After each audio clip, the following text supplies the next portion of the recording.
think about the annoying orange. And I don't mean the annoying orange who goes nya nya nya.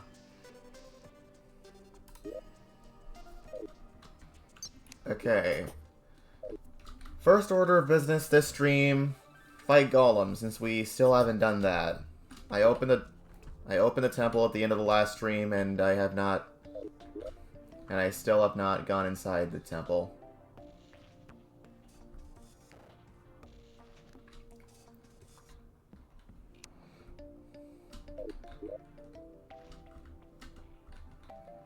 Right, I should probably...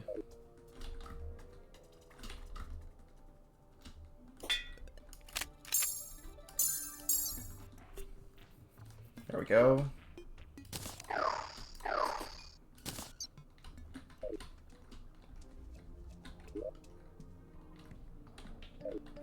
Should make some potions as well.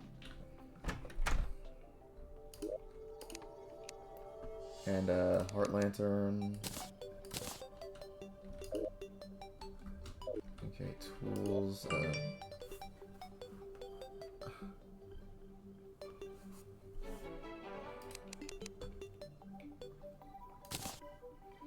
Jungle campfire because it fits the jungle setting. What else?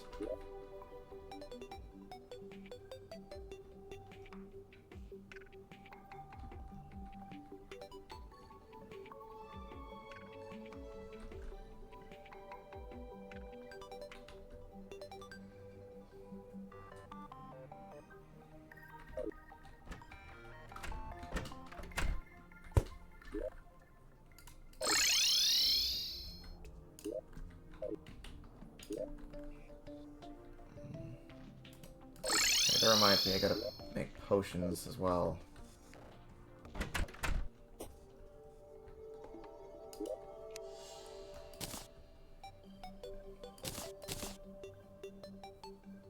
Okay,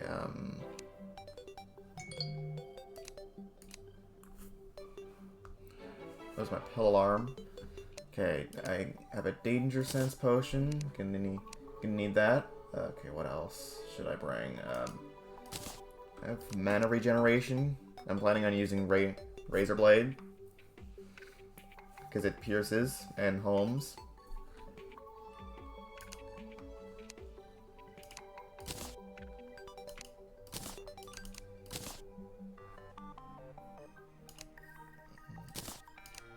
Right.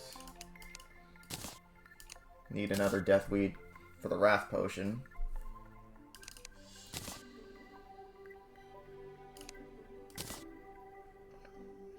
Water leaf. There we go. What else do I need? Right, cactus. And a fallen star.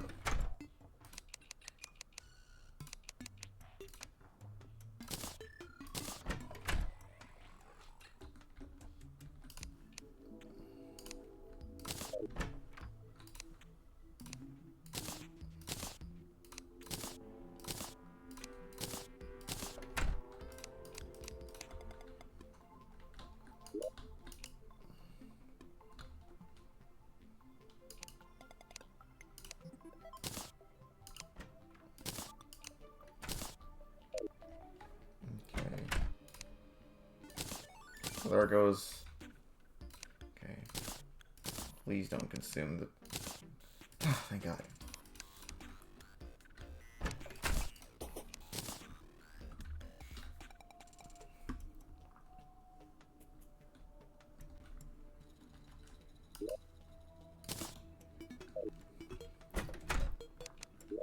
Alright, let's be off. Another gnome. Get a lot of them around here for some reason.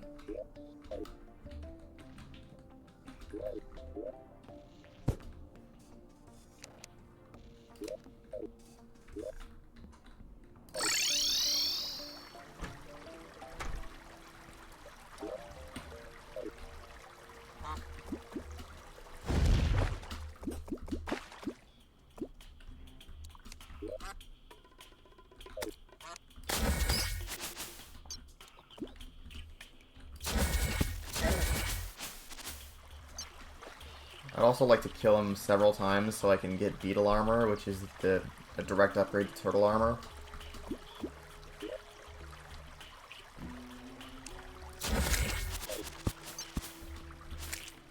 There we go, there's the temple entrance.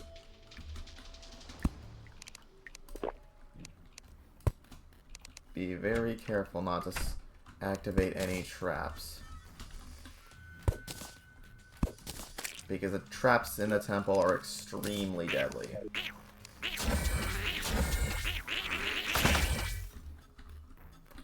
Thankfully, projectiles don't activate them either.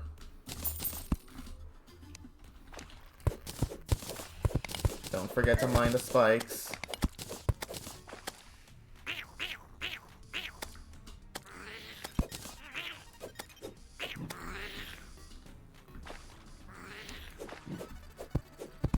Up until a certain update, you could actually mine the traps yourself.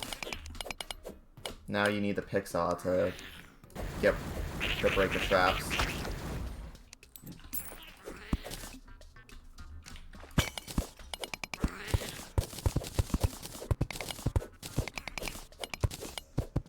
I prefer to use the smart cursor because the the manual cursor, because the automatic one picks up the bricks instead, which the pickaxe axe cannot break, as you can see.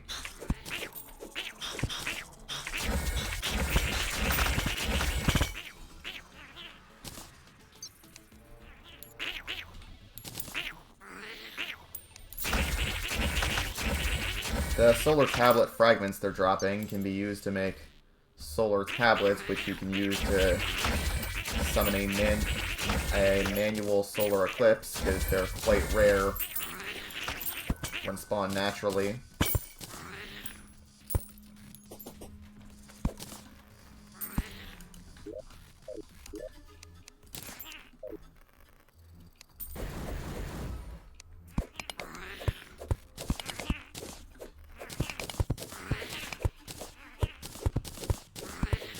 That's a lot of them down there.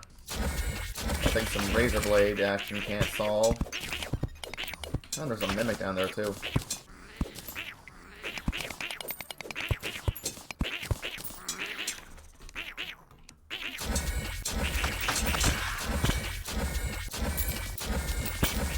Oh shit.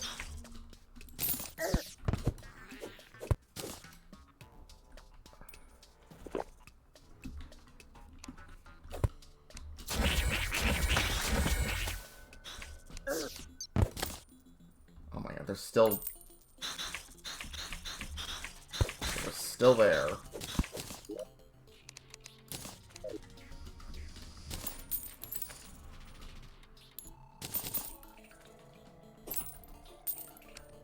Poison is still there.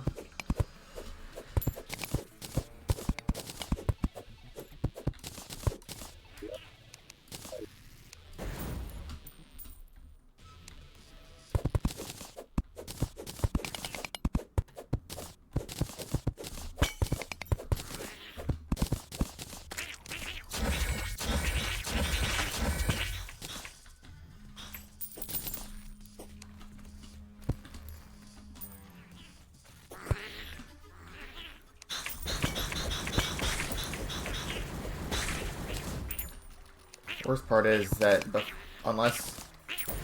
until you get a picksaw, you have to trek through the temple every time you want to fight Golem.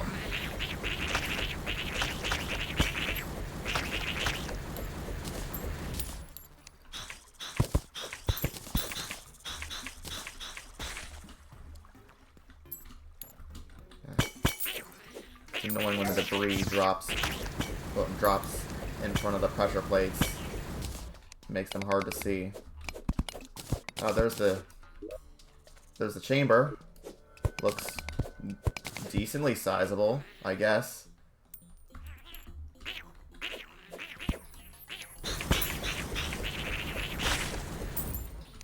Okay, let's get rid of the pressure plates. Let's also get rid of the spikes as well.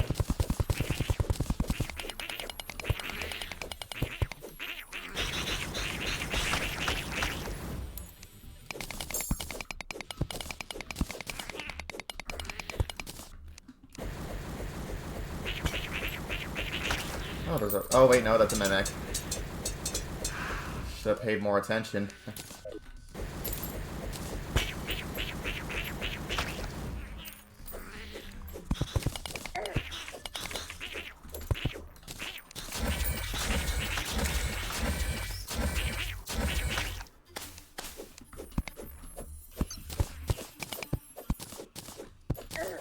Damn it.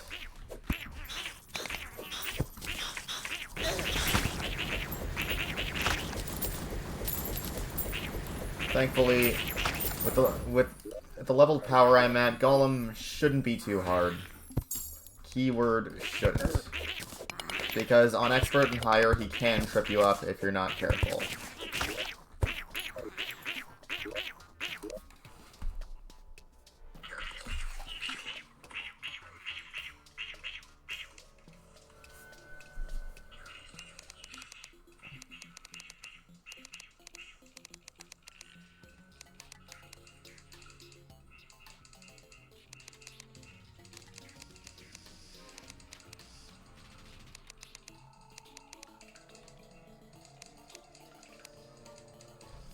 Making sure the audio is in sync. Looks good so far.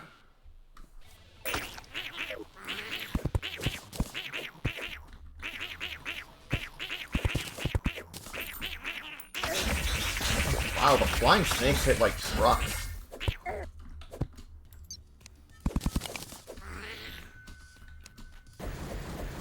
And they inflict bleeding too. Okay, now...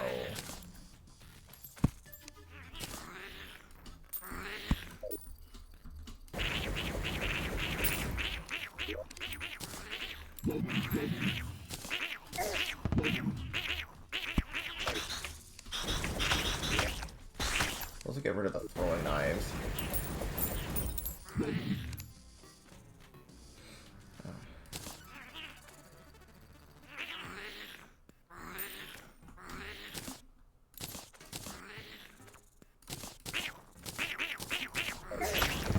Hey, I'm trying to put away my loot. Don't need these. Okay.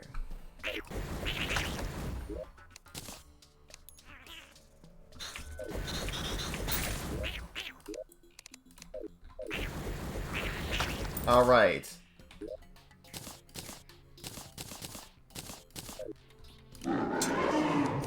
Attempt number 1.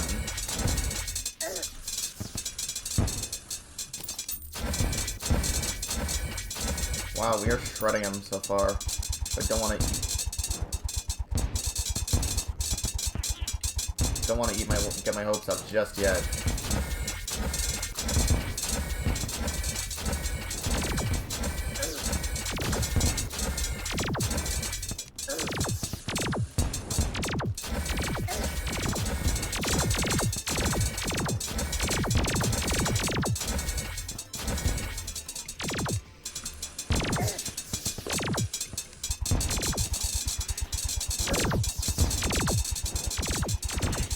Oh wow, we just shredded him. Holy shit. Oh wow, I got the possessed hatchet first try, and I got Redigit's armor. Redigit is the lead developer of this game, if you didn't know.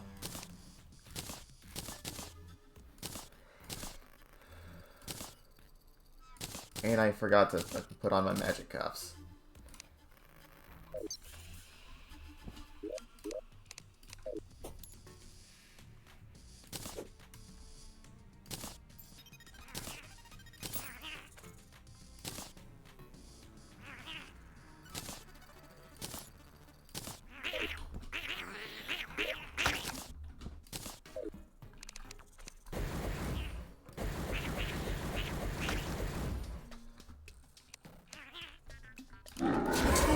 I can go another round, why not?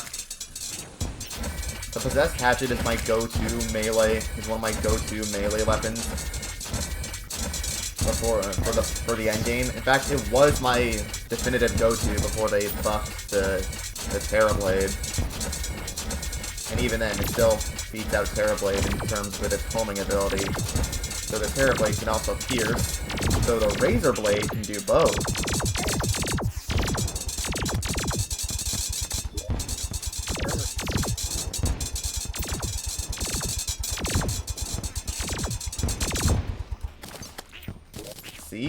That wasn't so hard, was it?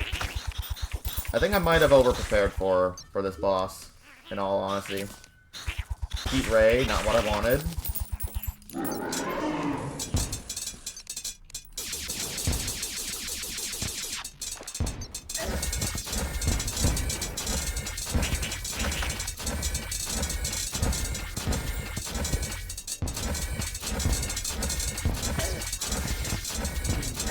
Oh, shit. I got a gravity potion.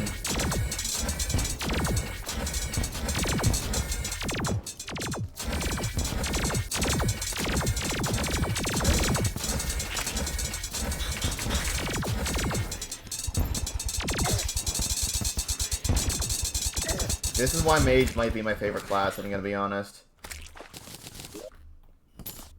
Damn it, not the Pixar.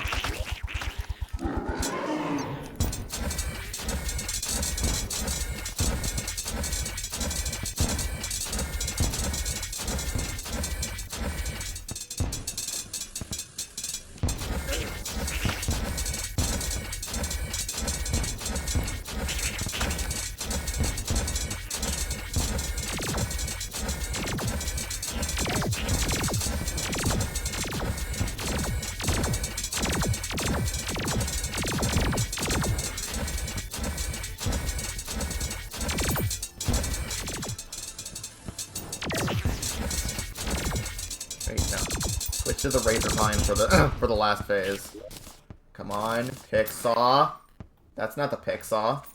My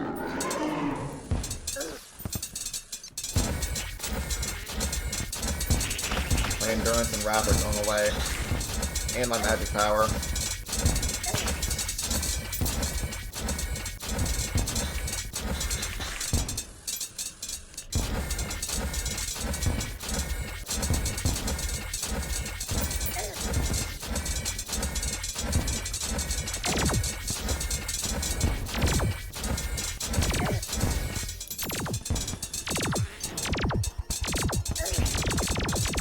Look at that DPS. Now I really wish I had a DPS meter.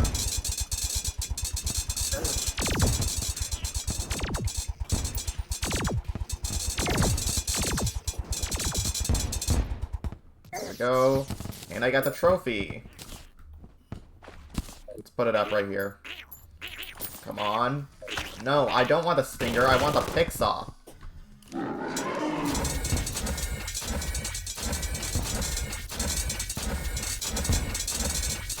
That was close.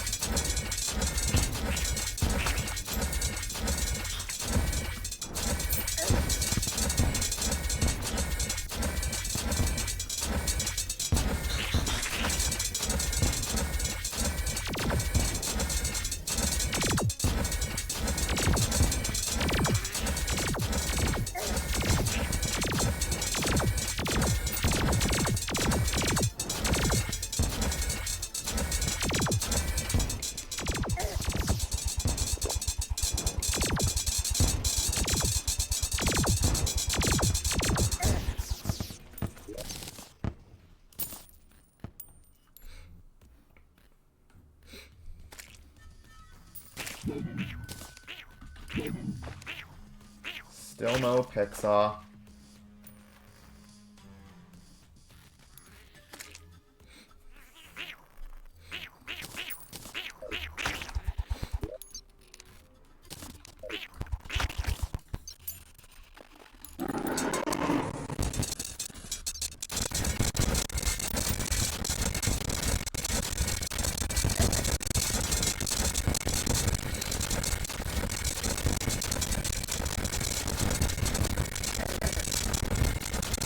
Do I have Senex's set?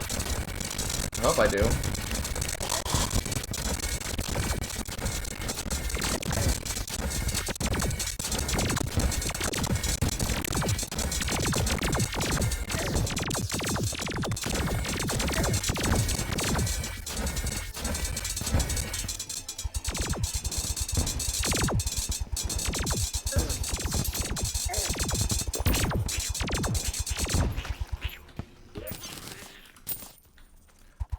The Sunstone is something.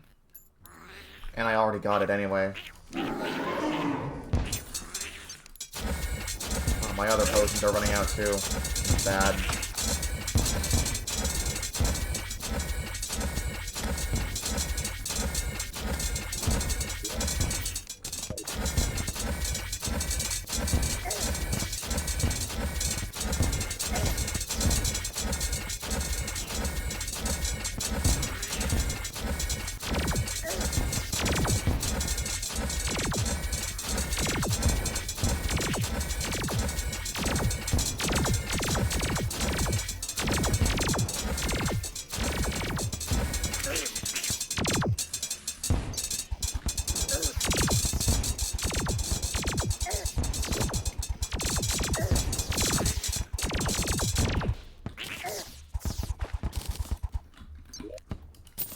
Yes, there we go.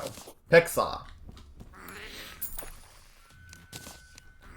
You know what? Might as well kill him 2 more times. I need the gold.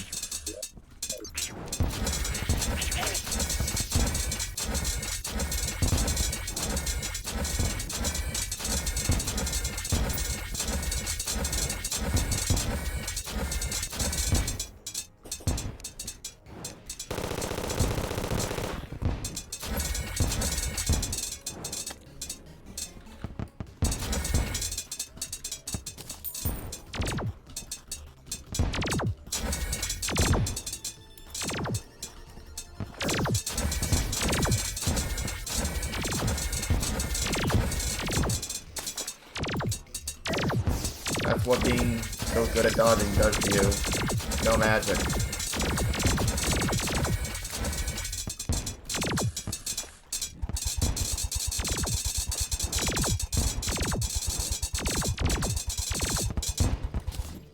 We are going to shred the cultists and the pillars. Moonlord, probably not as much.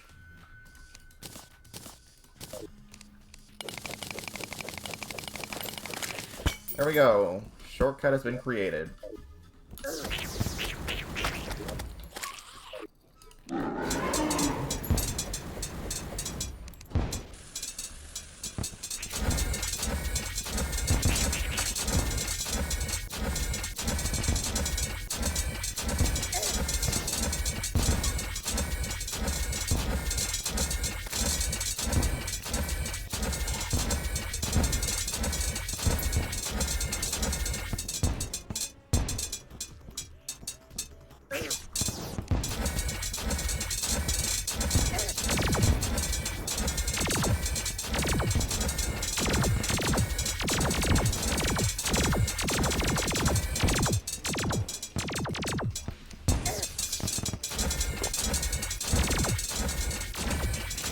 Why did this get darker?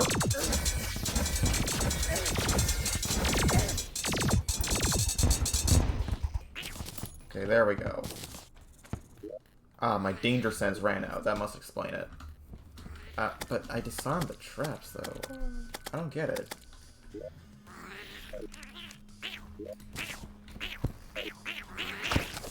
Okay, let's take the altar and go.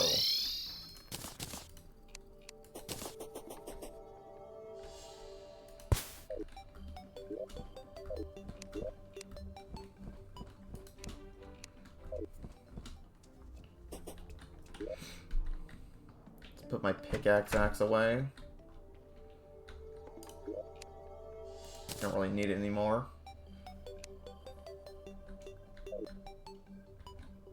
Okay, accessories. Sunstone goes away. Alright, that reminds me, I should make a moon shell to save on inventory space.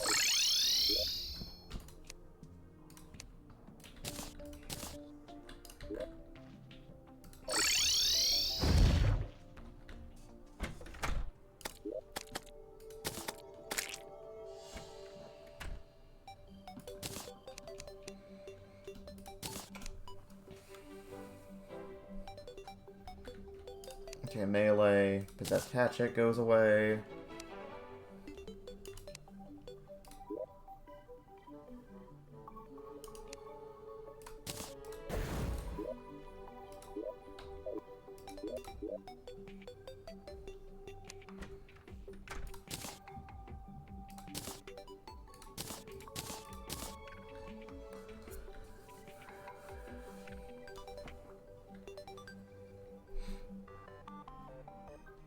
magic, heat ray. All right, and the yo-yo.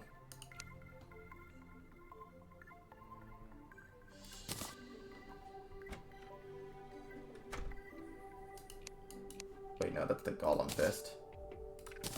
Sorry, the sprites just look so similar.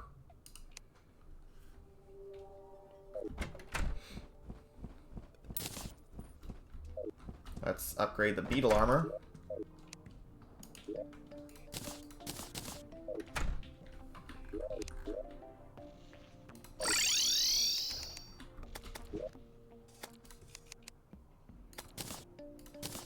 Let's make the scale mail.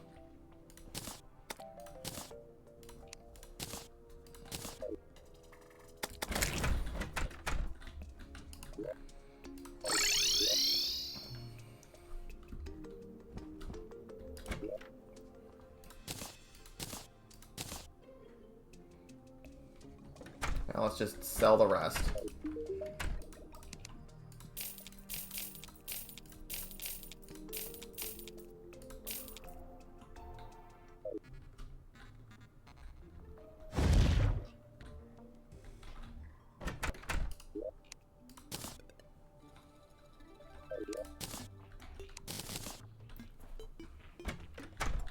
Okay, time to build a platform for the Empress.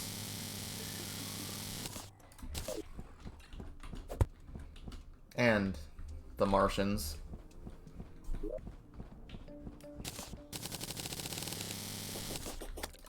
And maybe Betsy as well.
make another fishing potion.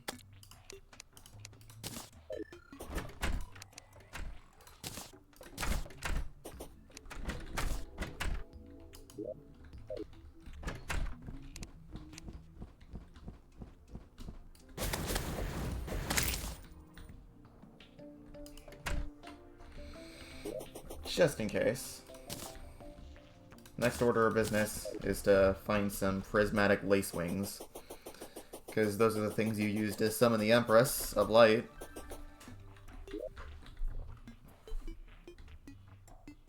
Oh shit, the corruption is spreading again.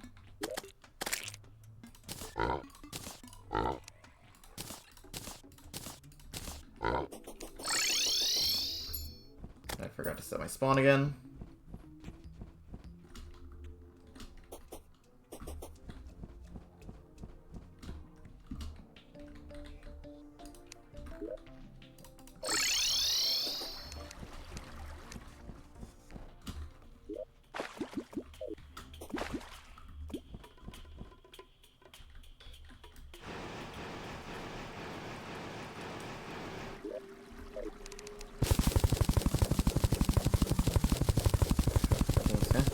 Pixar digs so fast.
Stop jumping! This is why I keep the money truffle on me.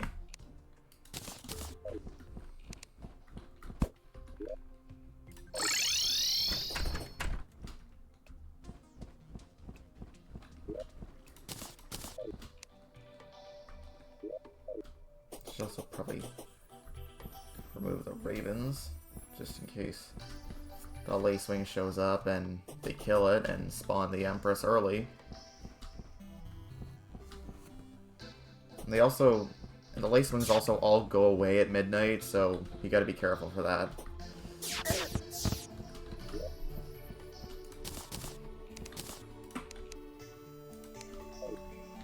Where? There it is.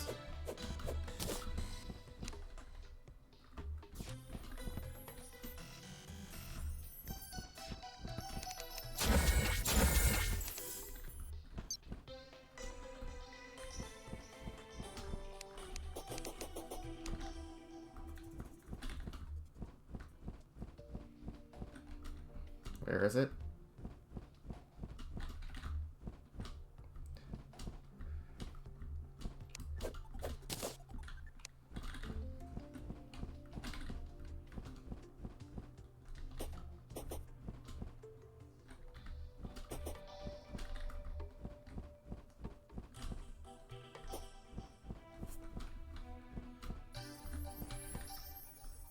You're not a prismatic lacewing.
right before midnight.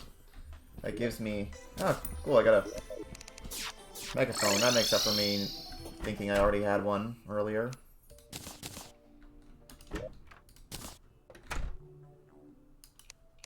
And that chest is full.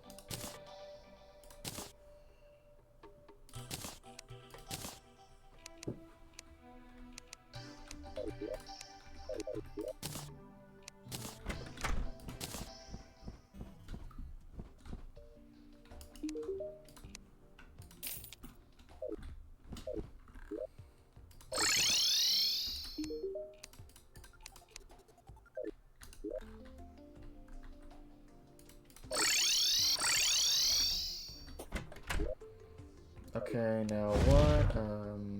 Bait. There's the bait. Hope that little shit gives me some bait.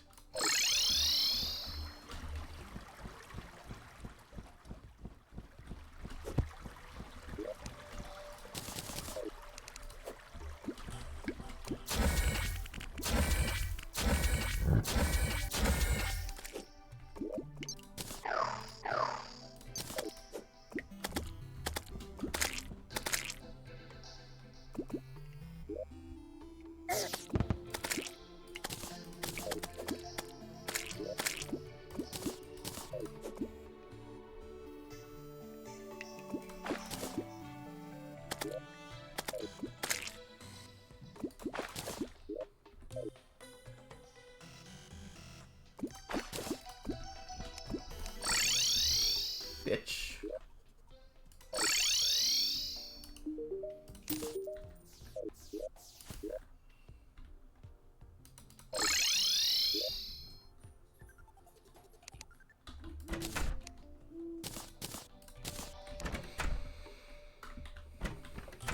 Alright, time to go do some fishing.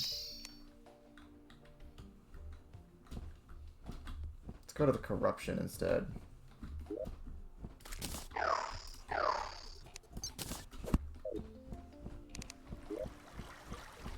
How much prismite do I have? How many prismites do I have? 4, and I have 2 ebon koi. Yeah, I should definitely go to the corruption then.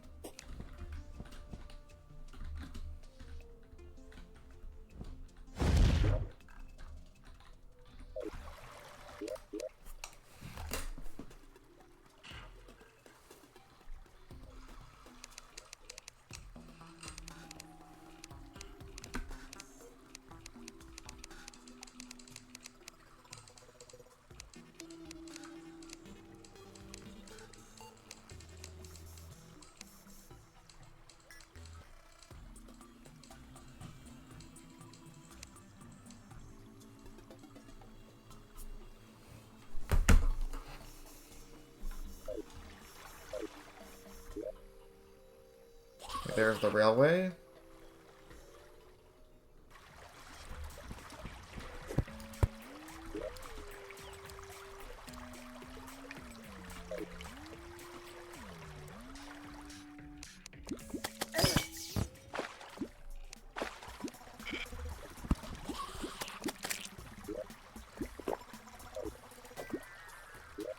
Oh, I had a night owl potion on me as well.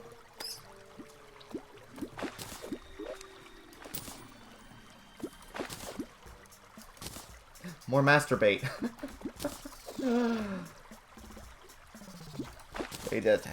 They just couldn't think of a better name, could they?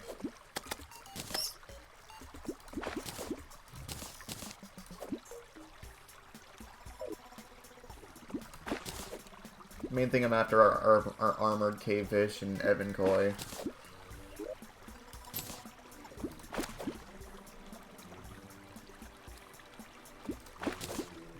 There we go, there's an armored cavefish.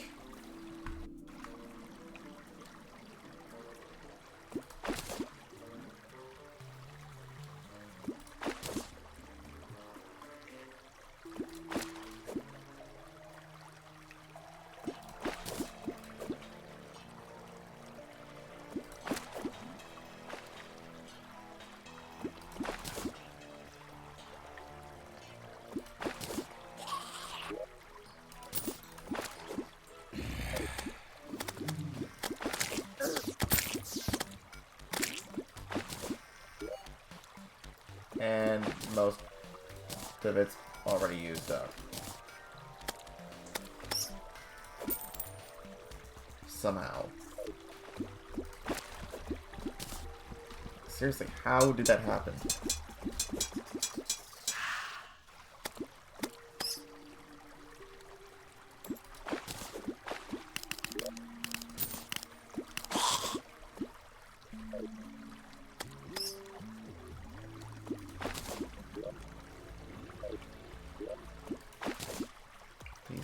Thank you.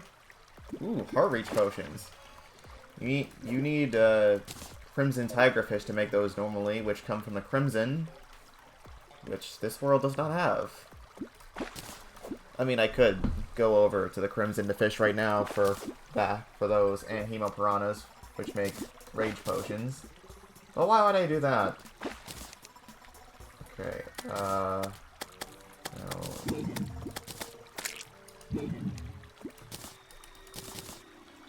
Bilethorn.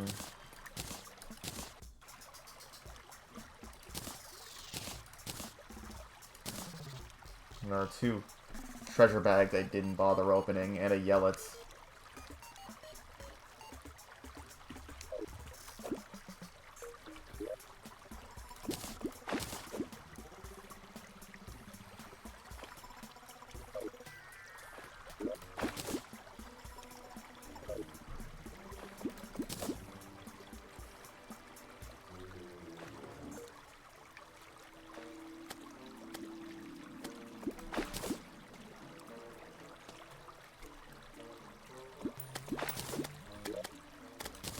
Crate.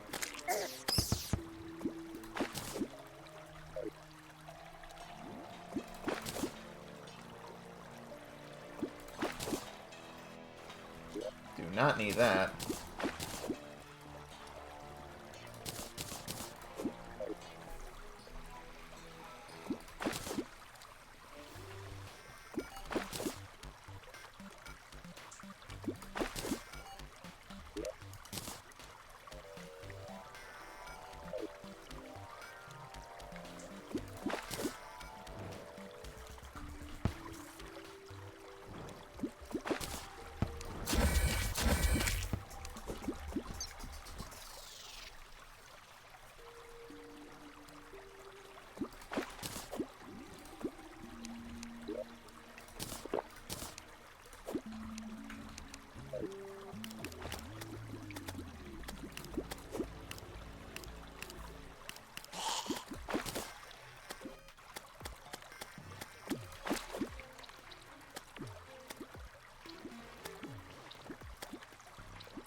Getting so much ebb and play from this.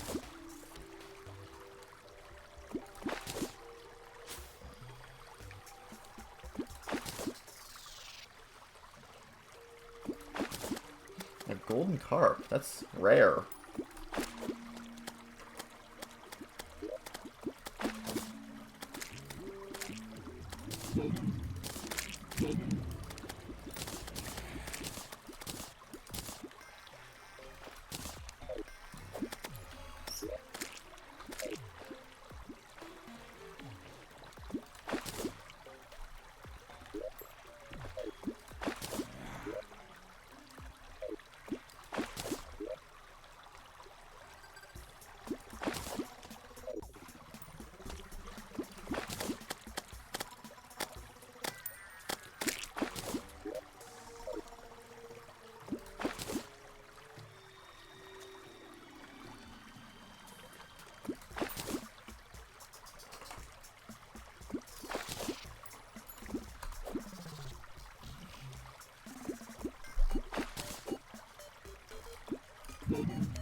Alright, pretty good fishing haul.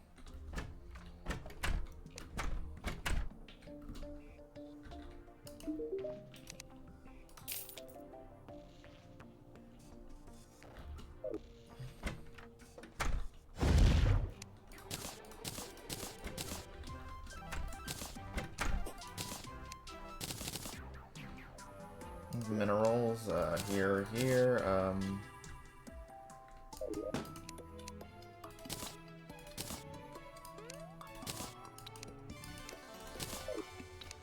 What else do I need to do? Right.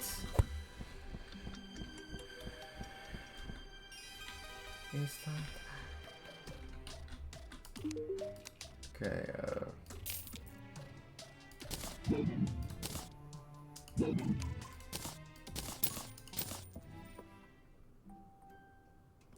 ooh, another dev set. Nice.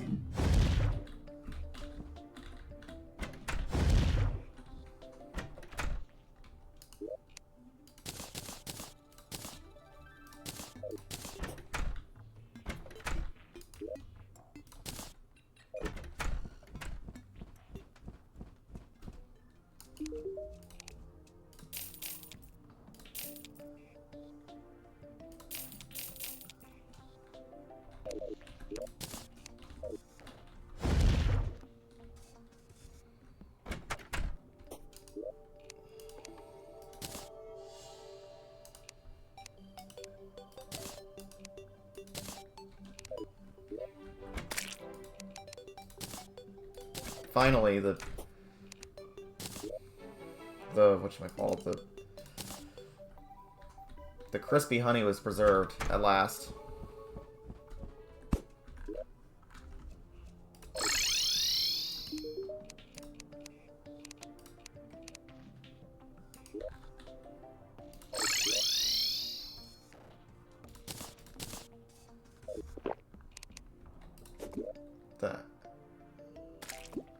Oh my god, I just wasted one of my heart reach potions. I'm so fucking dumb.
Okay, first prismite of the trip.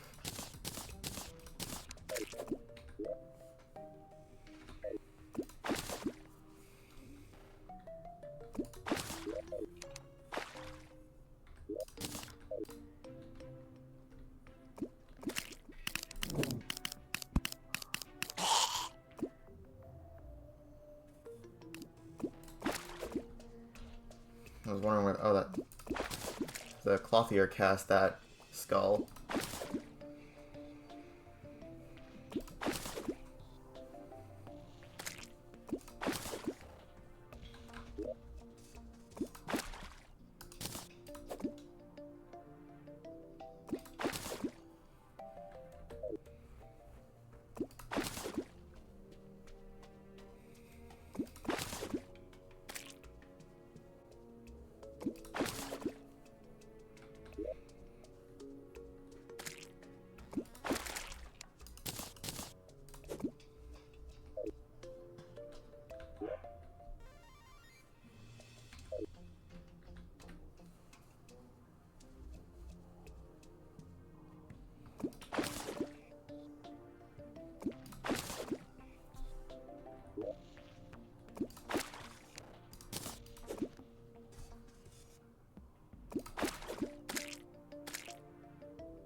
Haven't yet gotten a single armored cavefish, which is odd. Got a lot of masturbate though.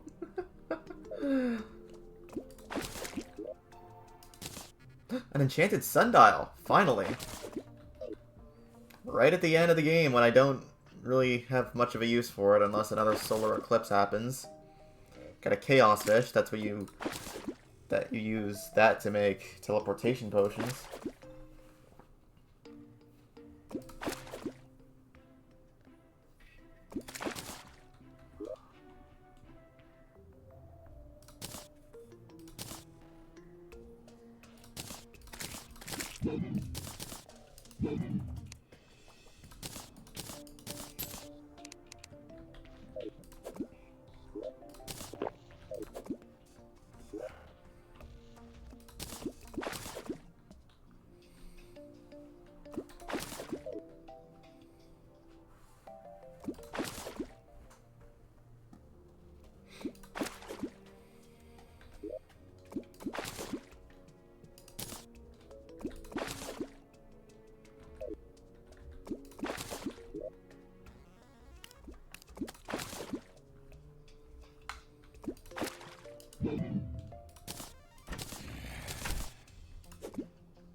Surprised I haven't gotten a single armored cavefish.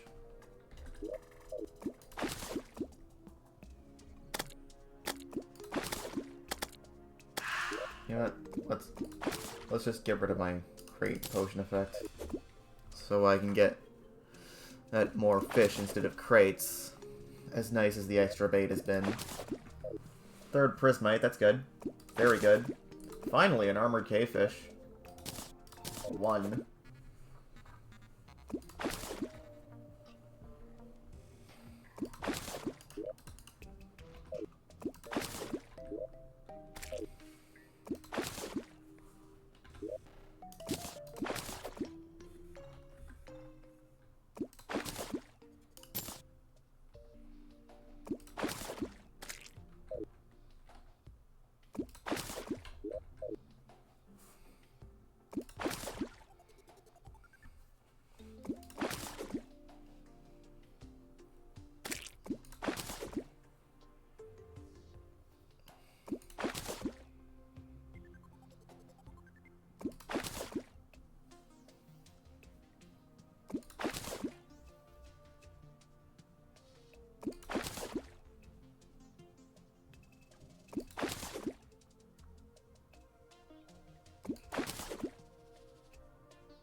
6 prismites, that's a lot.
Right, sell all my other stuff.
See if I can find another lacewing before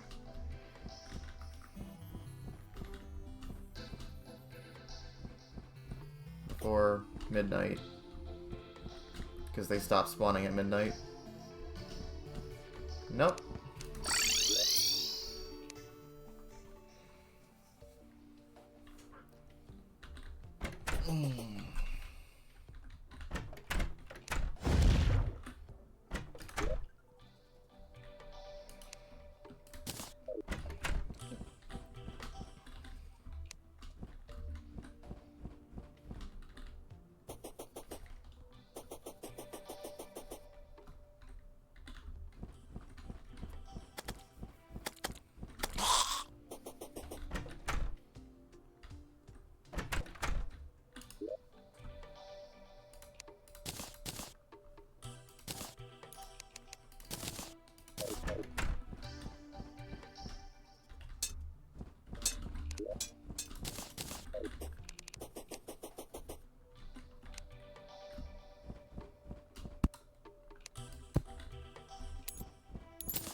Okay, time for the third and final tier of the Old One's army.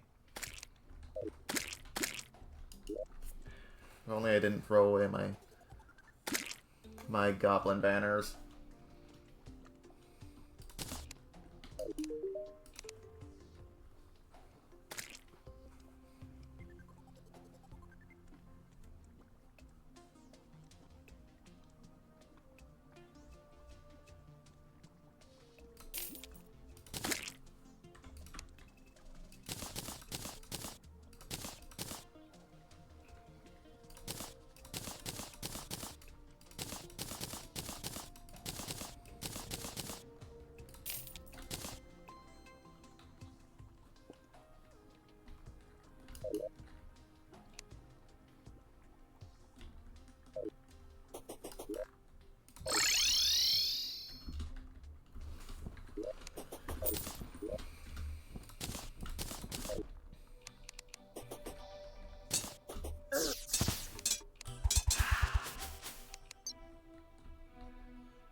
Alright, the enemies are strong.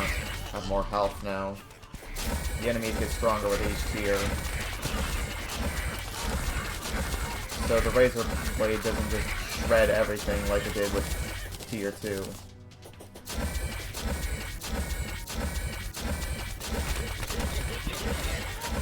Should make things more fun, more interesting though, at least.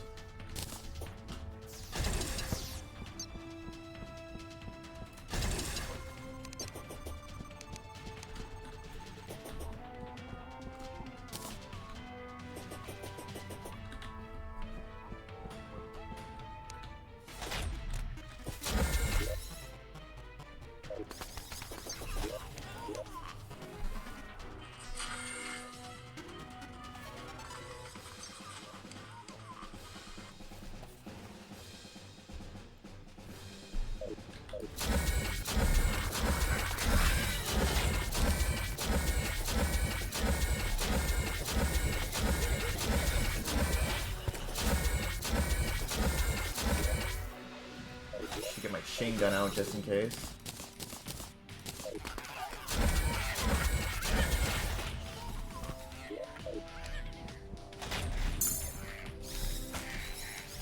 And, oh right, I can't build. Forgot about that.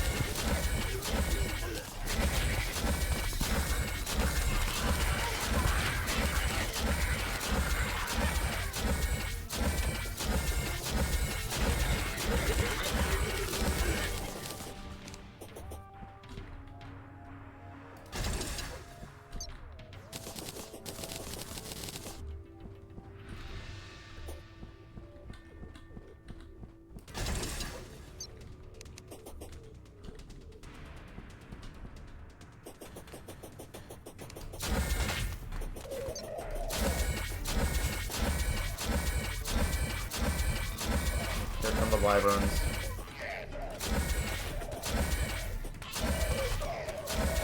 They're stronger too. They've gone up a tier as well.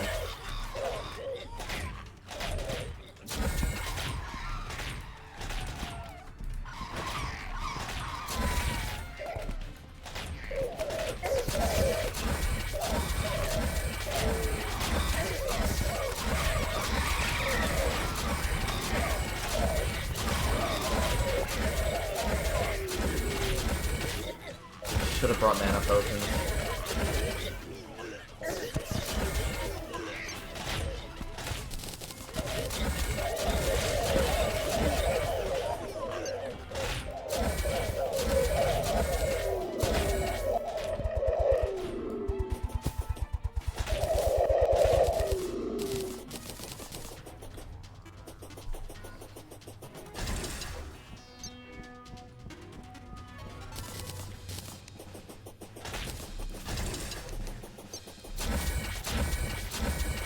The Dark Mage, the tier 1 boss, is spawning on wave 4.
Oh, god damn it, one of them spawned inside the ground.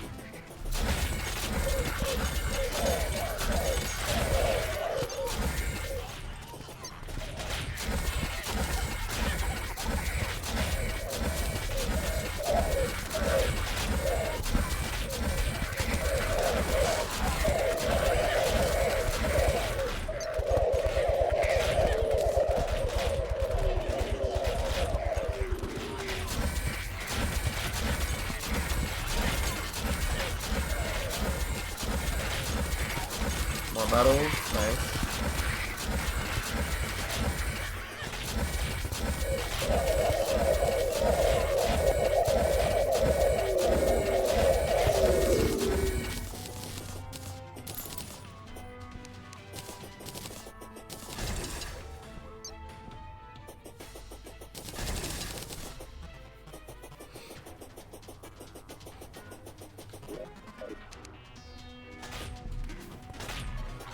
Okay, ogres and dark mages this wave.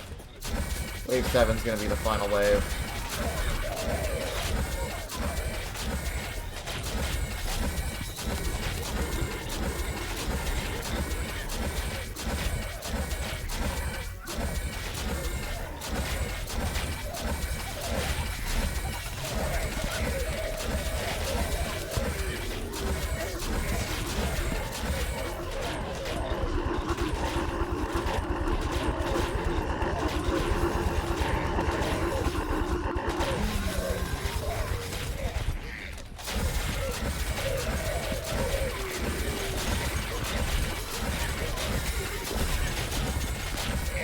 Bad, very bad.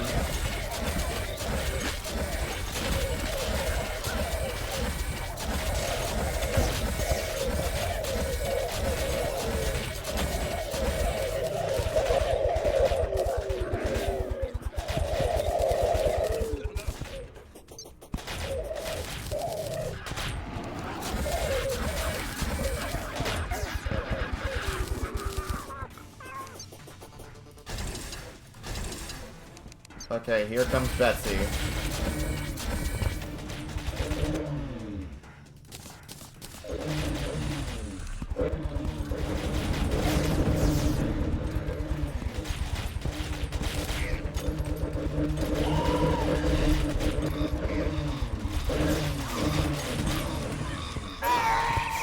God damn it.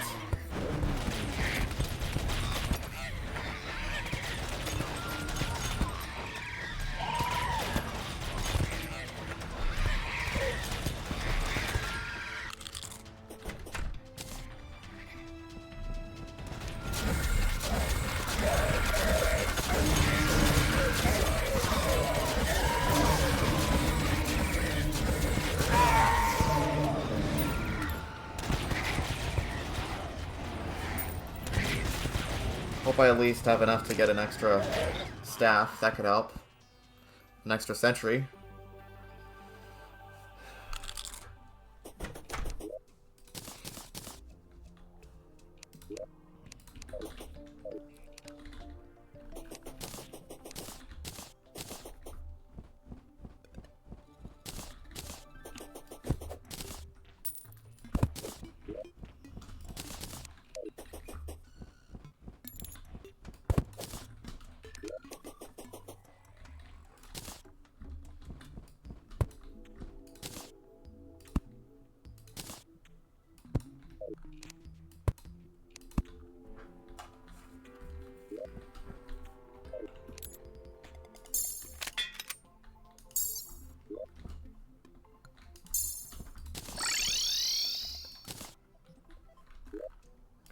Please tell me I have enough.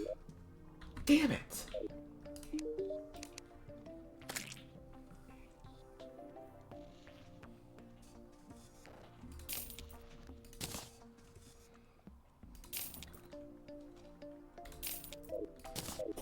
Okay, now that I have some banners up, now let's try.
my god.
Damn it.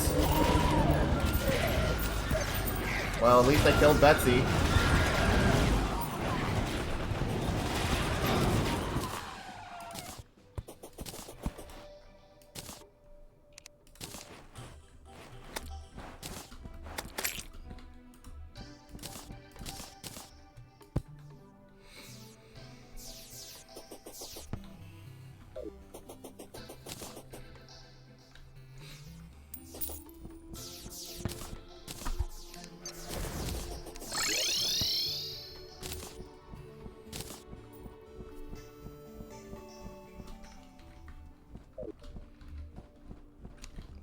Okay. Let's see if we can actually win this thing.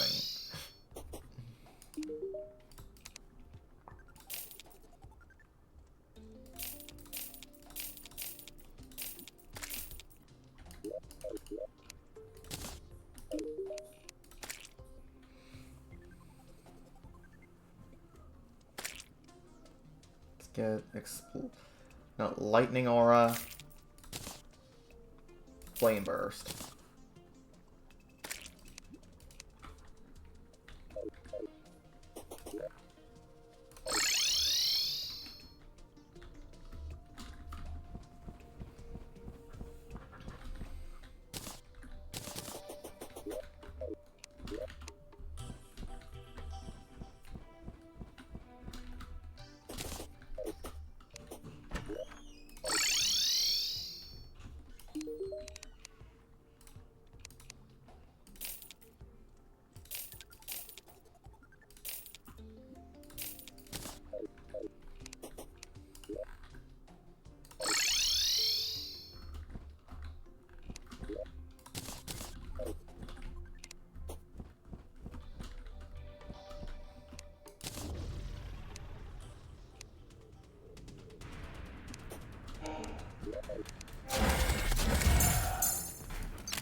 This should help damage him a little bit.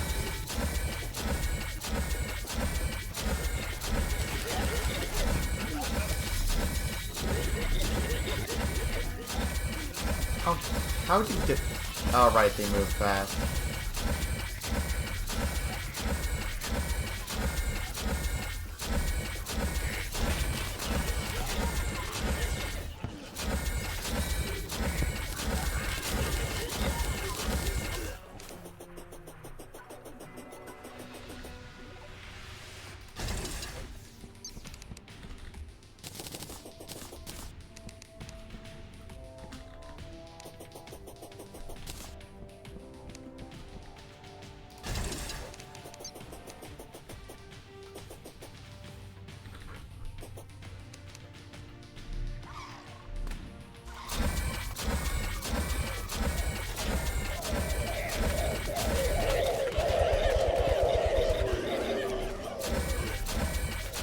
Look how fast it took care of that dragon.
Let's get down more ballistic next.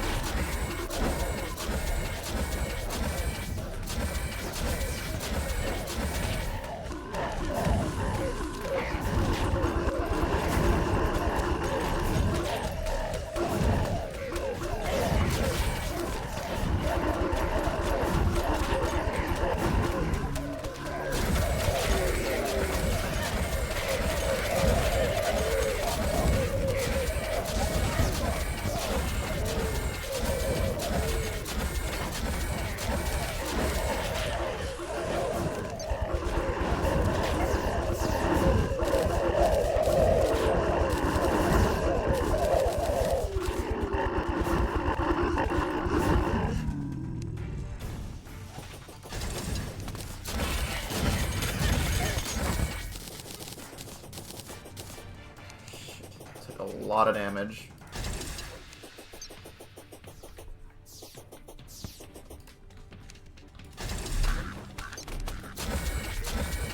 That'll damage them as they walk out the portal.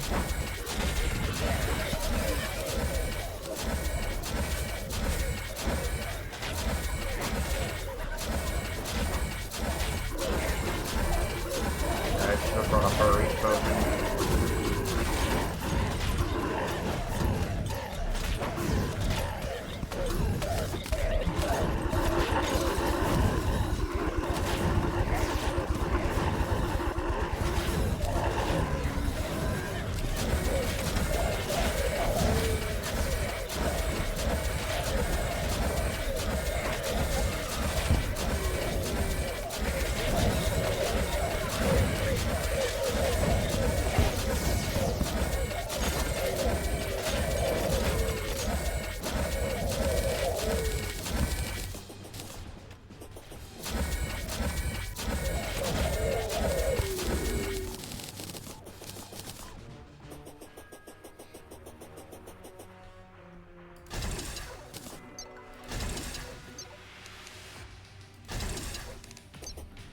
Yeah, here she comes.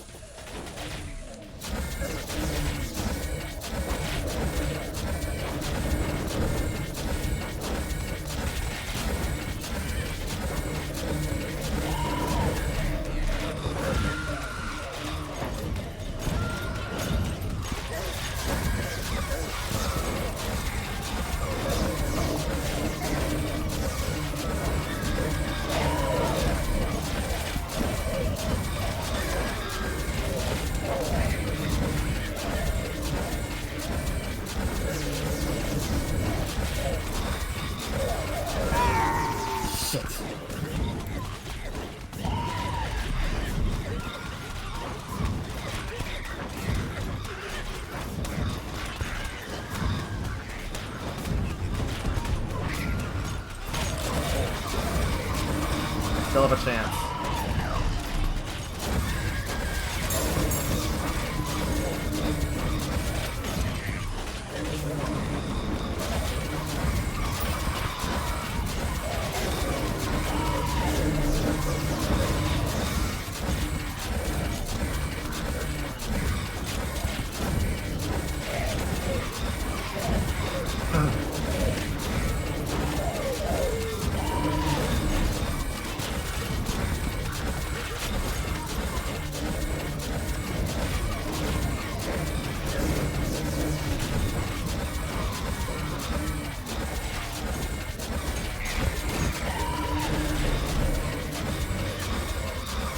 I did it!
Okay, it's time to gear up for the Empress of Light, because I plan on doing her next. Then the Martians, then the finale.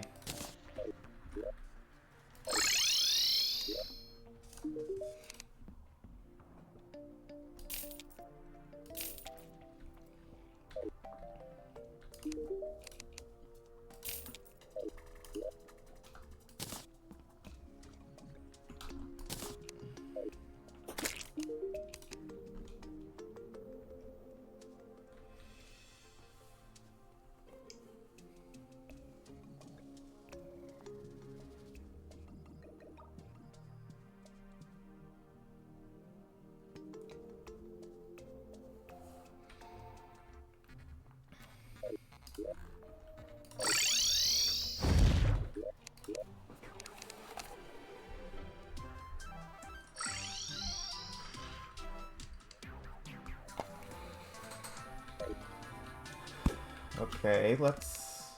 Where were we? Right. Prepping for Empress.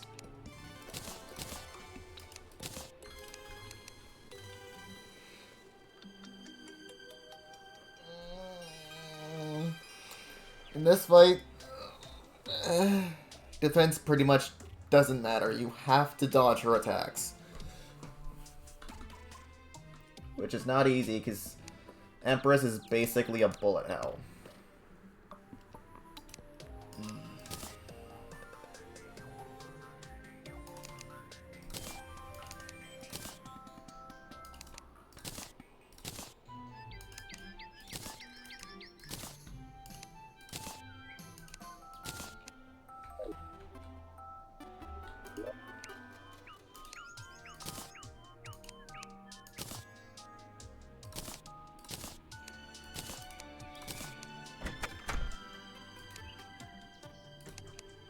Magic power.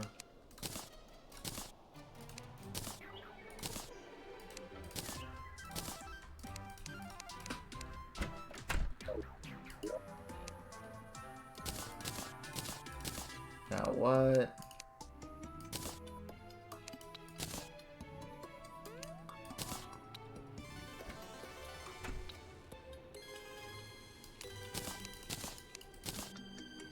Right.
Okay, now, what was I gonna...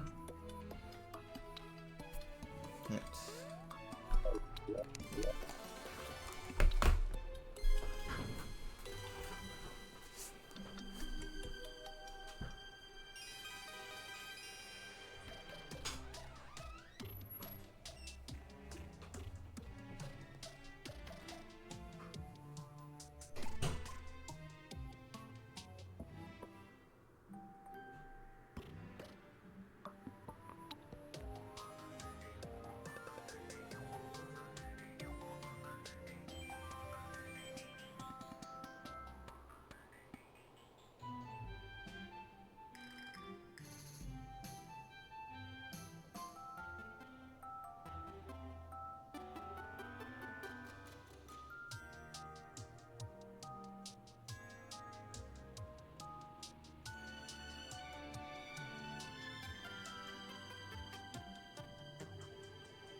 Fast statue. Almost forgot about that.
another enchanted sundial. And use that to make a moon dial.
There it is. Starting to lose hope.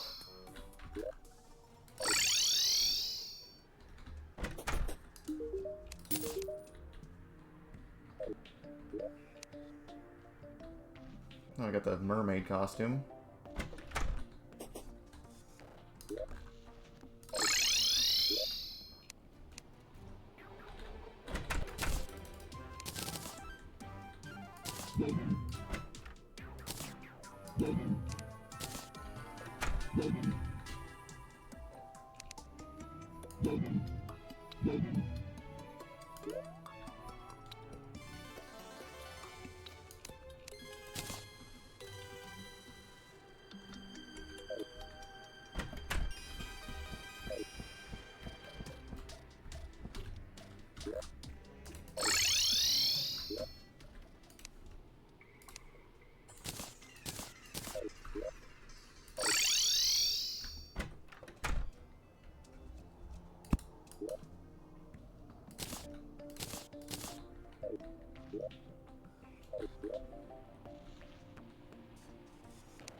Let's shimmer the sundial into a moon dial and then face off with the Empress.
Oh, right, I gotta put away my stab as well.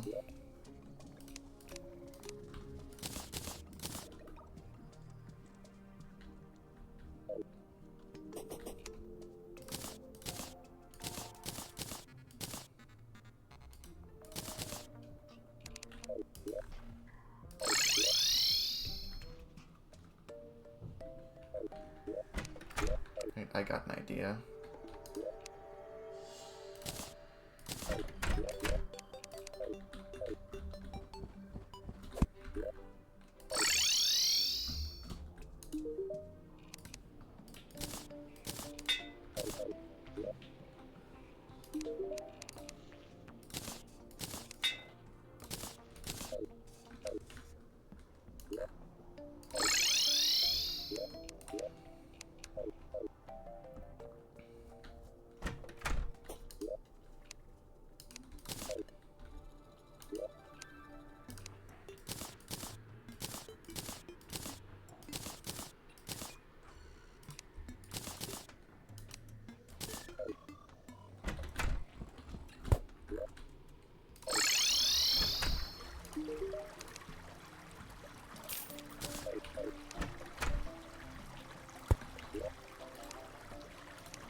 Okay.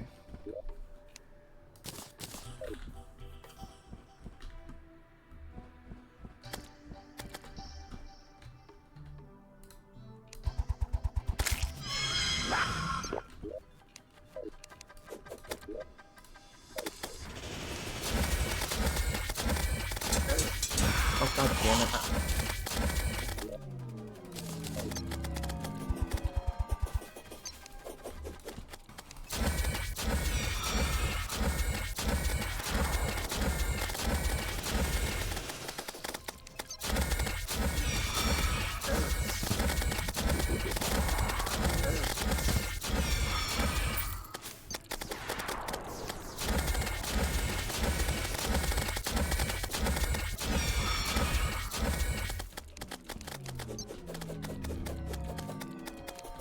I could not reach that with the golden shower.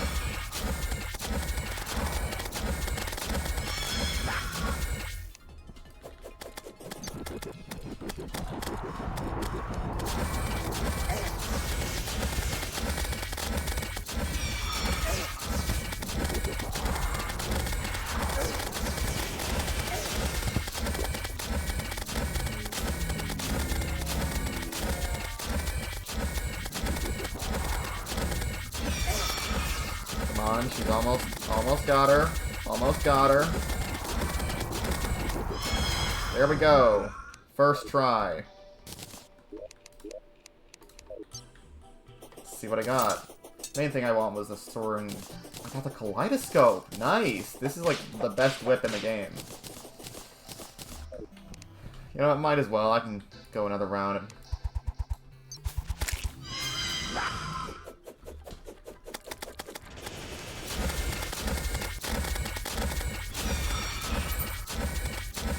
You know, I think the razor blade might be a little busted.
Got a trophy.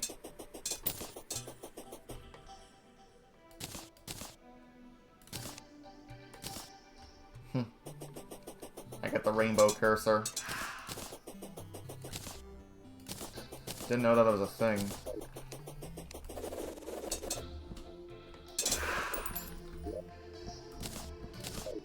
Yep. I got one more lace wing with me. Might as well.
Oh, I got another depth set.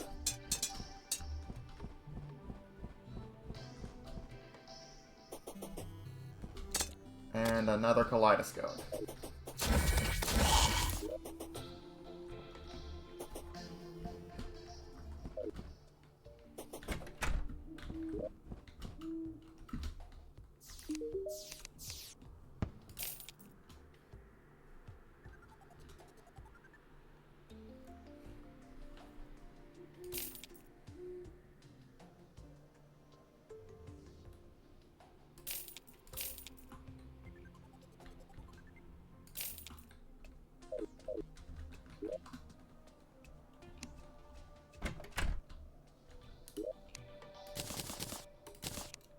Okay, man.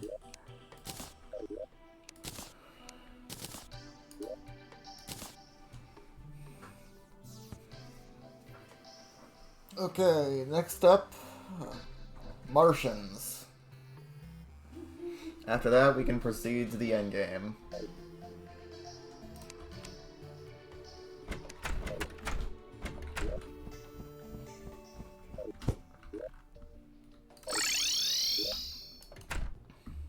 I mainly fight Empress for the soaring for the soaring insignia, because that's what I like to use in my strategy against the Moon Lord, Infinite Flight, particularly with the hoverboard and Celestial Starboard after I finish him off.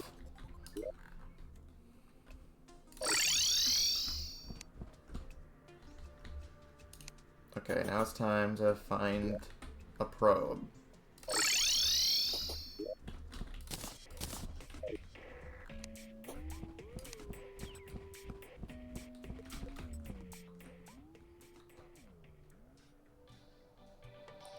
Damn it, there was one right there, and I couldn't reach it.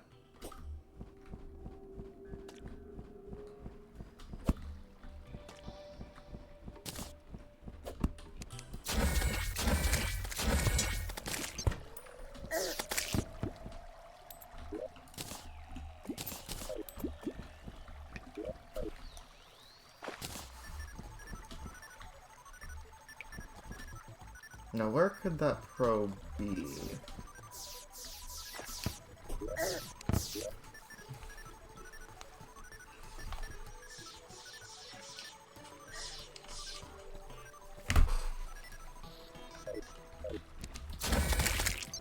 There it is. That wasn't too hard. Wait a minute. I hate Martian Madness. You will see why soon enough.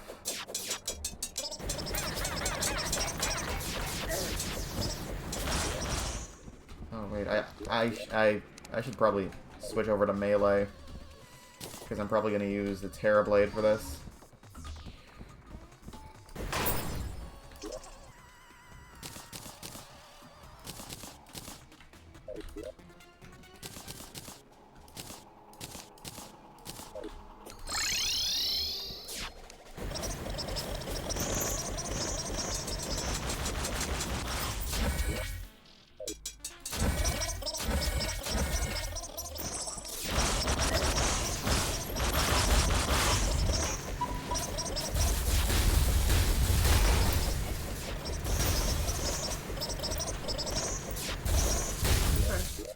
Sorry to scare you. Good night. Night, Mom. I'm streaming, by the way, so what you just said, it got picked up on the mic. I apologize.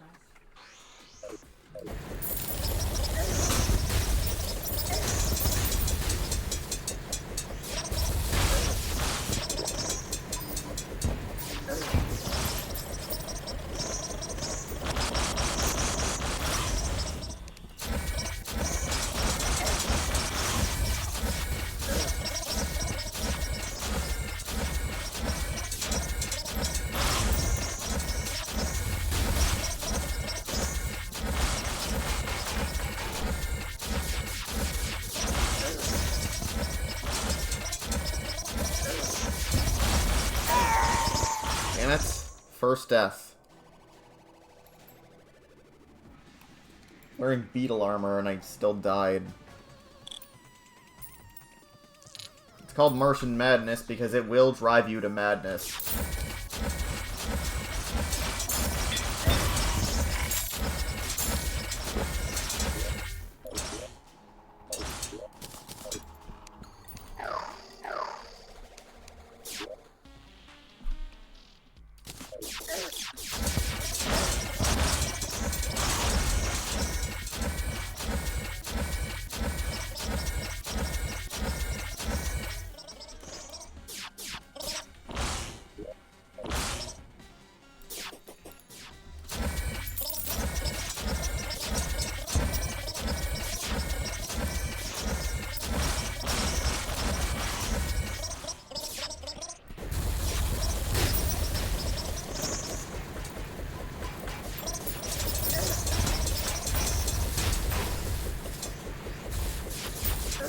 You know, maybe I should have kept the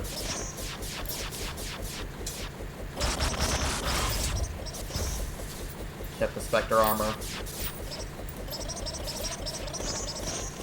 Oh boy, here he comes. The main reason I hate this event.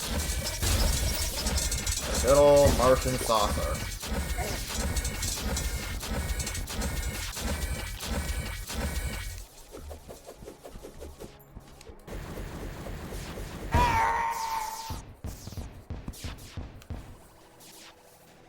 Yeah, I'm switching back to Spectre.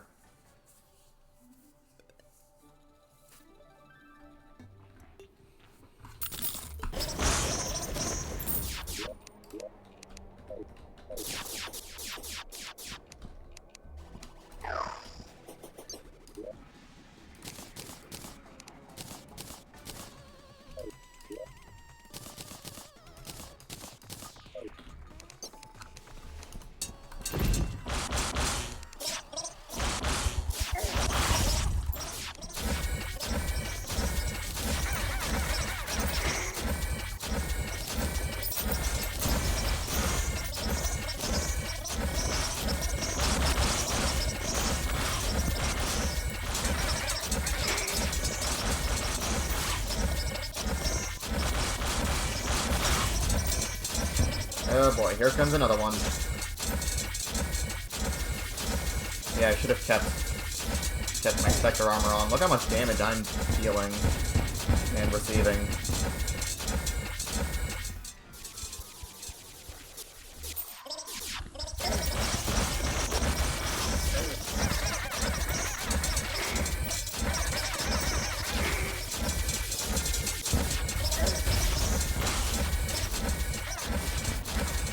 Oh boy.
Xeno staff.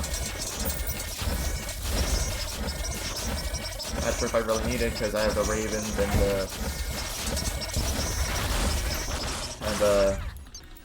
Sharknadoes, but okay. And I'm also definitely gonna get the Stardust Dragon during the pillars.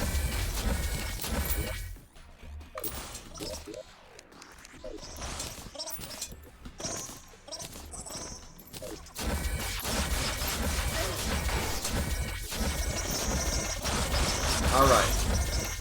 That's the Martians dealt with.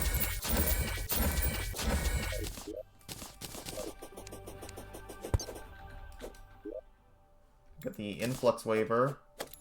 Oh wow, this weapon feels so puny now that the Terrablade has been buffed. Because before Terrablade got buffed, it basically did the same thing as Influx Waver, just without the second blade that it strikes.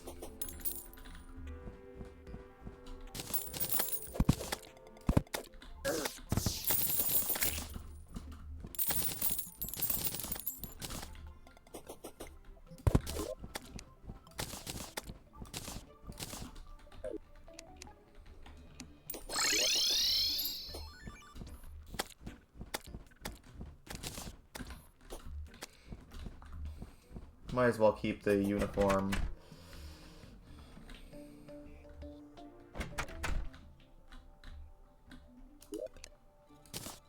It looks cool.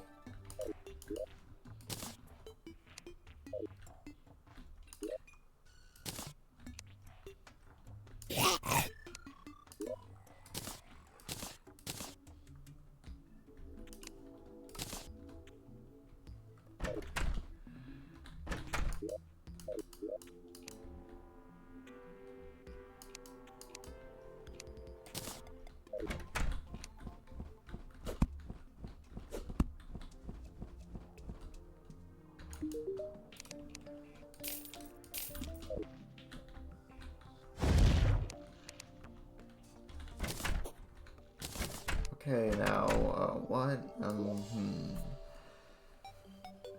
Right. I should start by making some...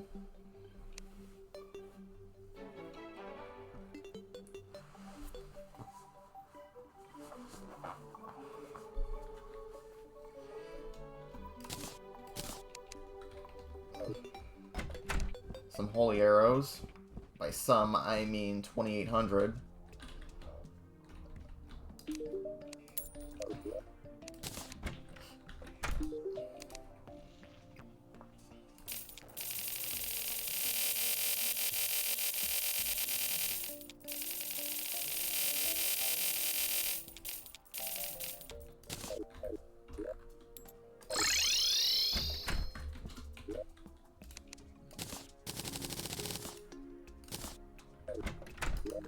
There we go, much better.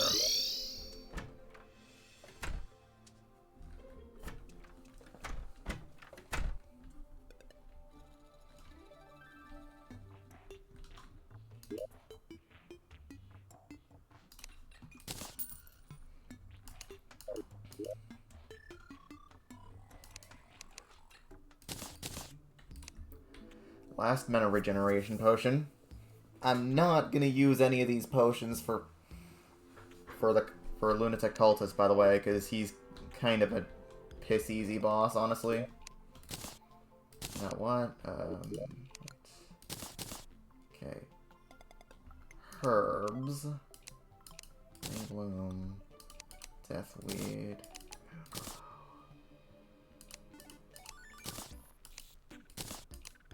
Mushrooms. Belongs in a movie theater.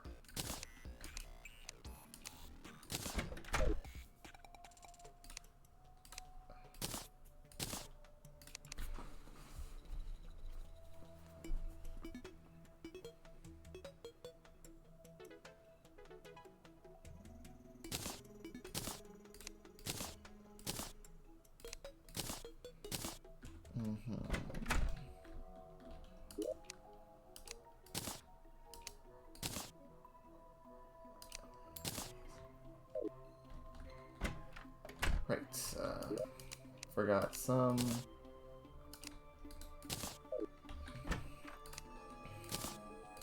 Why does the Life Force potion require so many potions?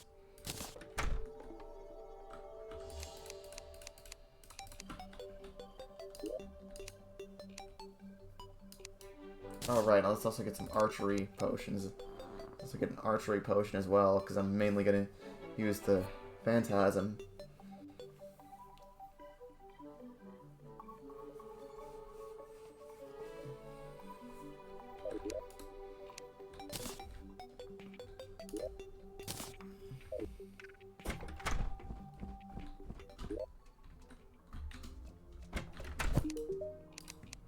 all I need for super healing potions? Ah, right, just a bottle. Okay, first we gotta build the box for the nurse. Because my method of fighting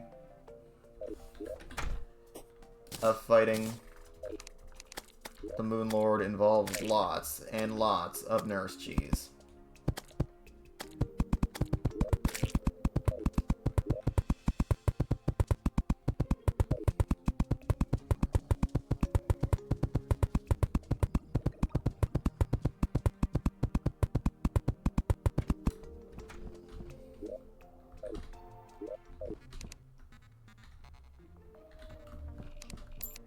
Actually, no, not here. Let's...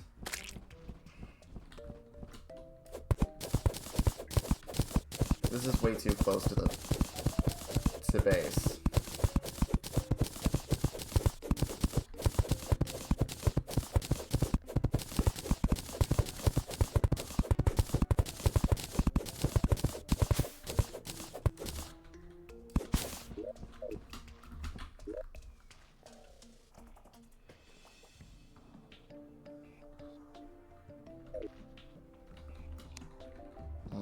Let's try near the tundra, or above the tundra, I guess.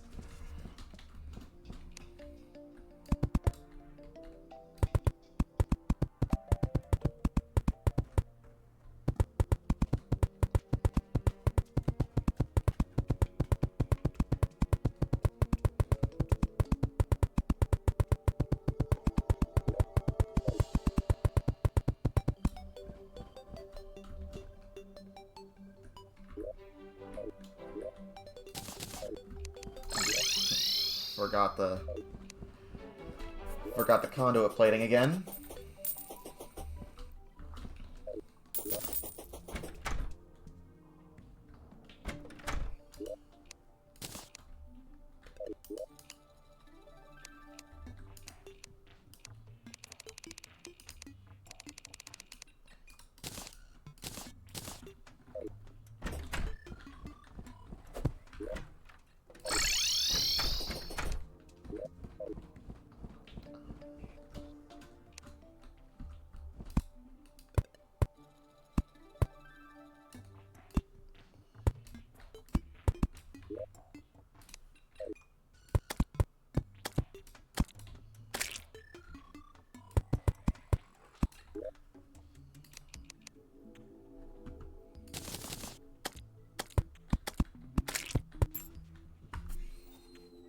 Love how futuristic conduit plating looks.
What was I? Right.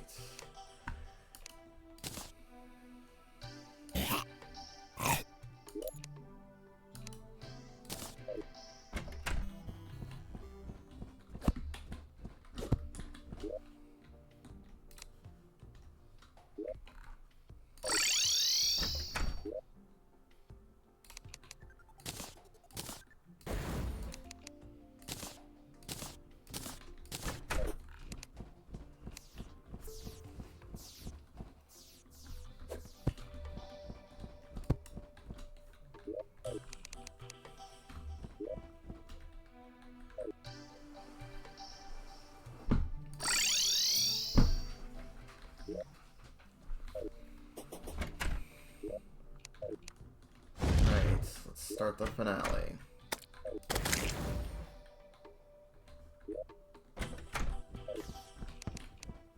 Oh my god, I got a gnome banner. Seriously, why are there so many gnomes around here?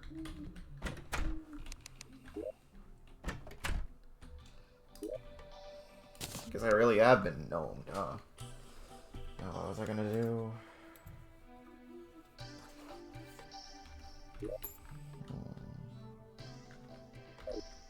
I don't know.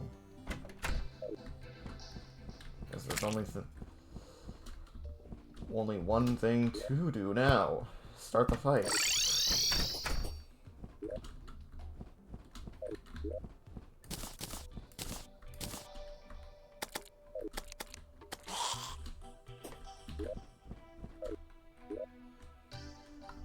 Oh, gotta put on my soaring insignia first.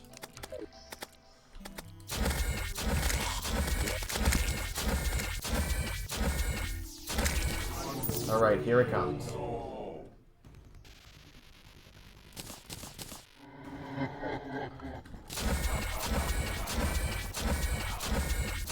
Look how fast I can move. Look how easy his attacks are to dodge. You call yourself a late game boss?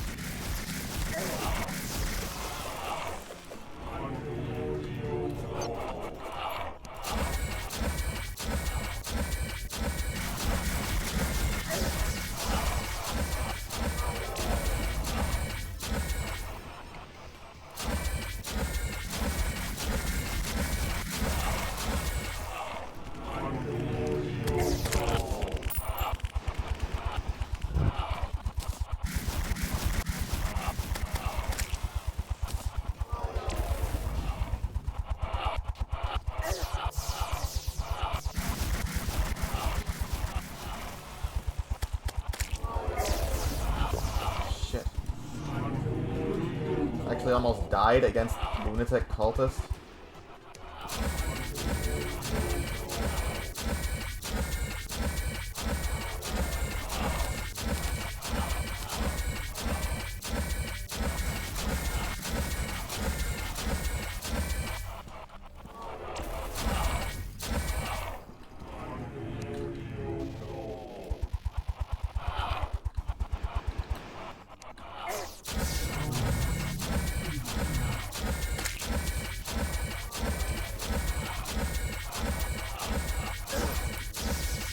Trail got me.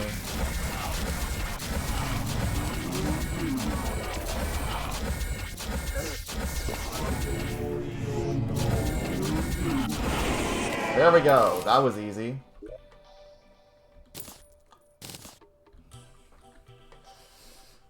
Shit, the solar pillar is right next to the princess and wizard.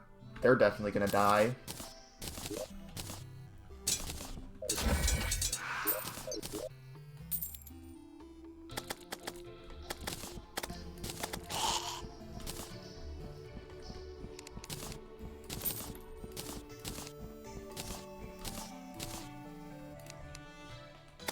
Wait, I just realized I never upgraded my... I never reforged my lightning boots to a good reforge. Everything else seems to be good enough.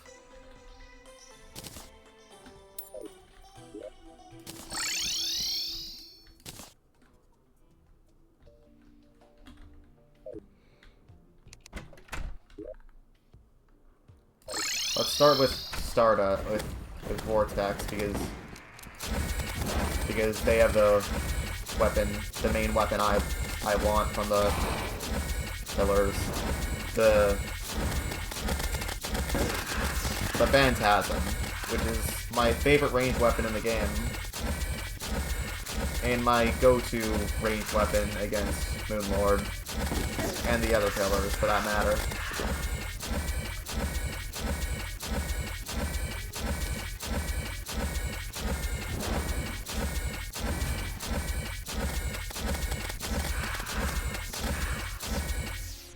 Look at me, finally doing a full Terraria playthrough, kind of.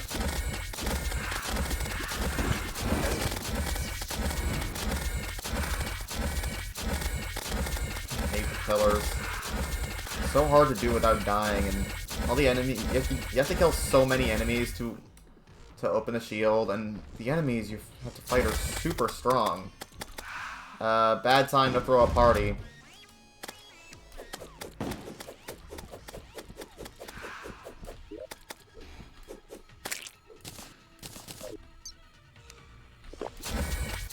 And you have to kill 100 enemies now, but before 1.4,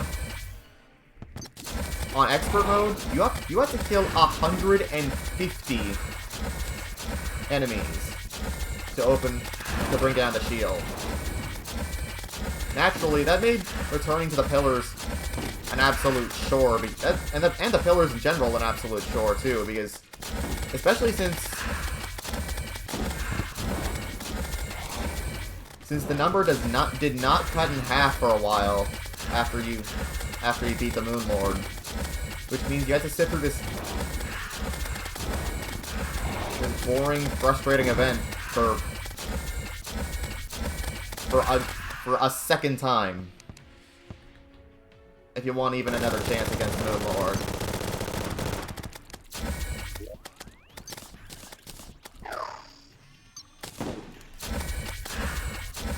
This game is lucky that the Moonlord fight slaps. Otherwise, it would have a very, very disappointing endgame. It's very visually cool, I'll give it that.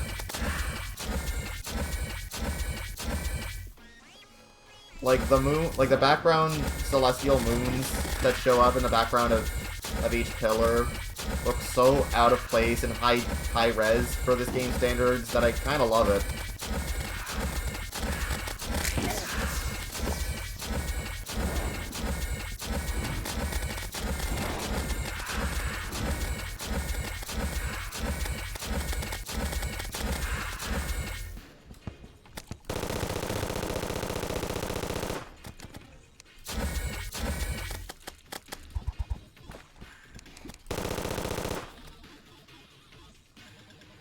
need 8 more.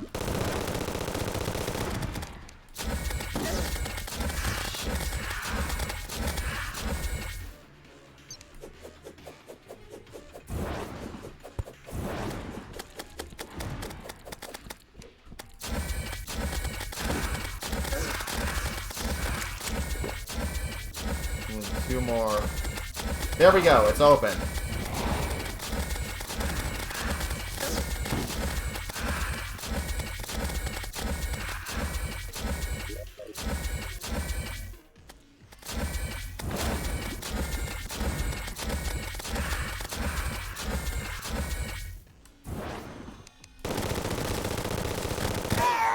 Damn it. They're gonna run off with my gold. That's so much gold.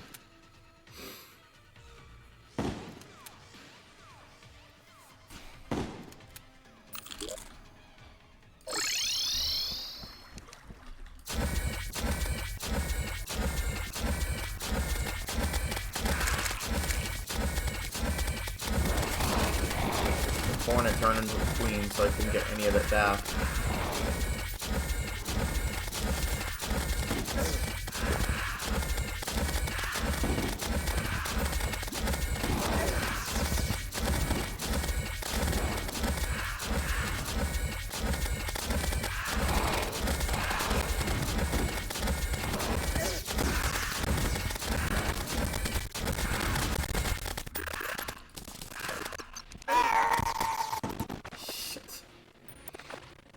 You know what? Screw the razor blade. I'm gonna use the razor pine instead.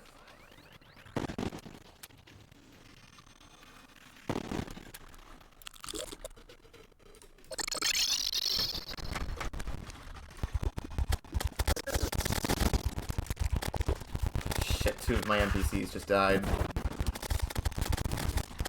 Make that 3.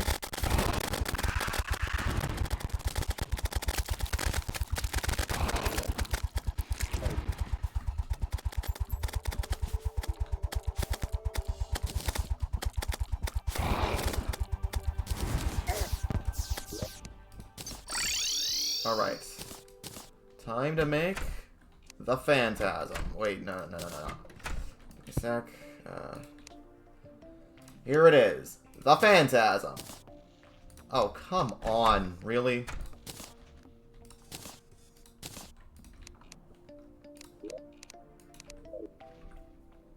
Okay, first we should switch our armor out, because I want to prioritize Ranger for the final fight with Moonlord, purely due to Phantasm.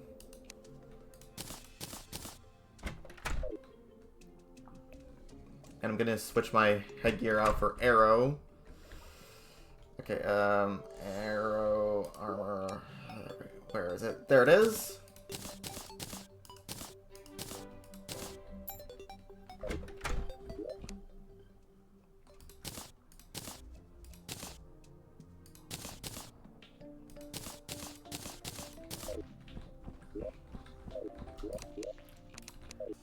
Okay, now time to very carefully reforge my stuff. The music is playing, but... There we go! Unreal! 3rd time's the charm. Okay, hopefully, fingers crossed, my nurse doesn't die. Okay, the mechanic is dead. That's a bad start. Oh, that was quick. Glad.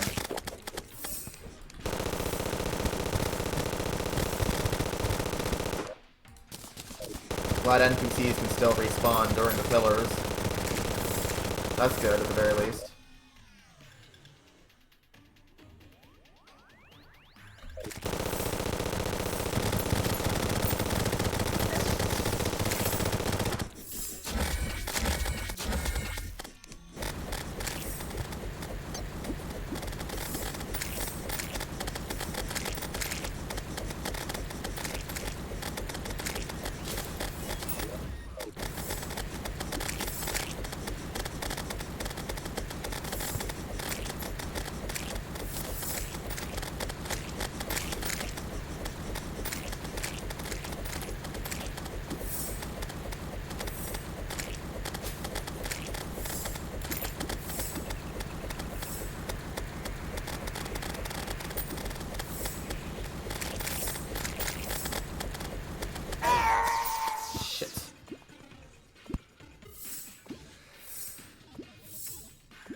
Love how all the star cells just gather up where your corpse was.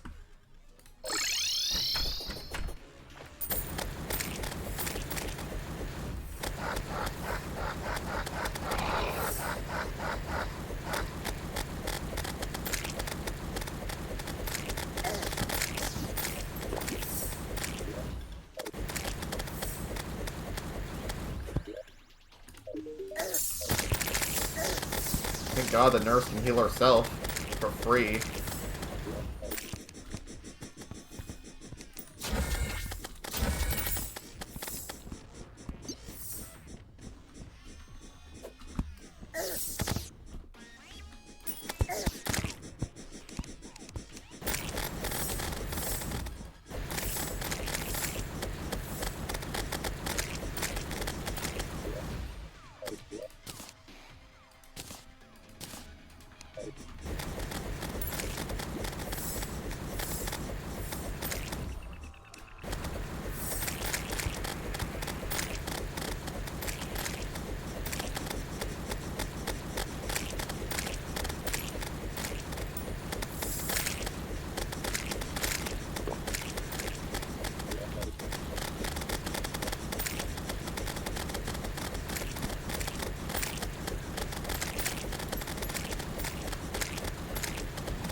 Alright, it's open.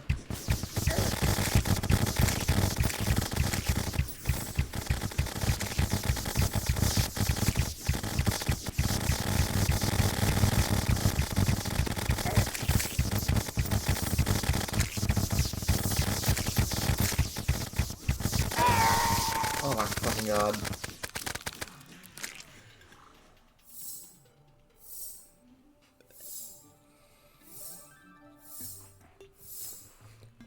Next up is my most hated one, the solar pillar.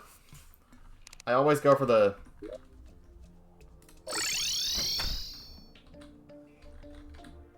Oh, the old mechanic dropped her wrench.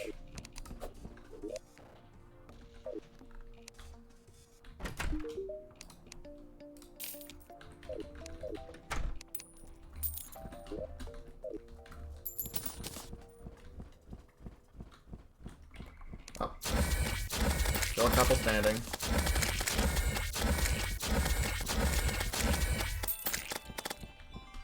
Shit, where did the... Oh, I already picked... No, wait, those are the four. There they are. They were just hard to spot. Seeing all the snow.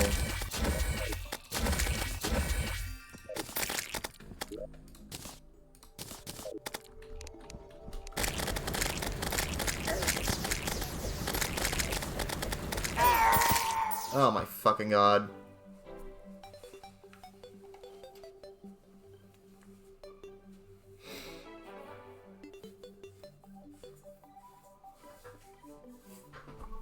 Oh, that reminds me, I should get some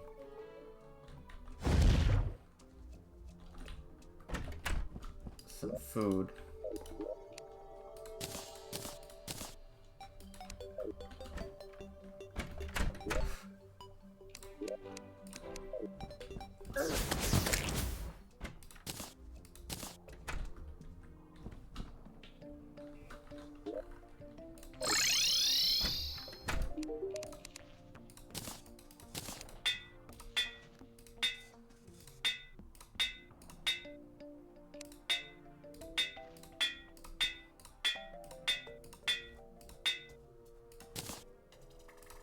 I'll take warding.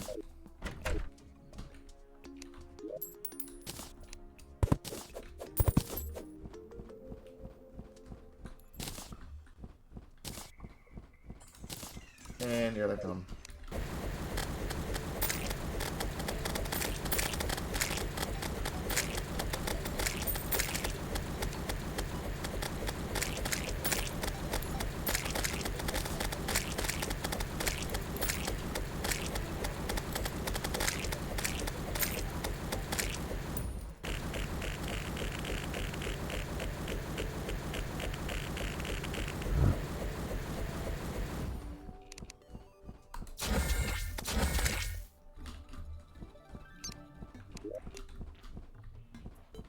Where do I put my ancient manipulator?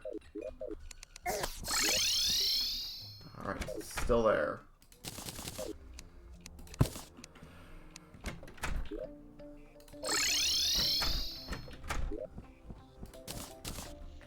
I think I can put away my Raven Staff. Not sure if I really need it anymore.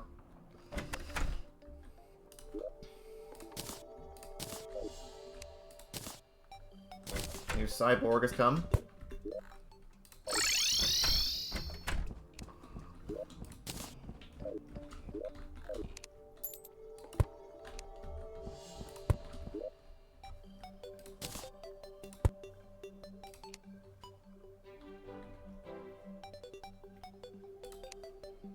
Okay, Dragon Staff.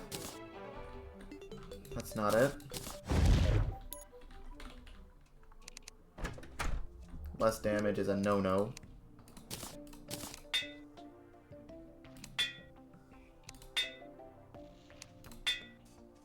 I'll take Murderous.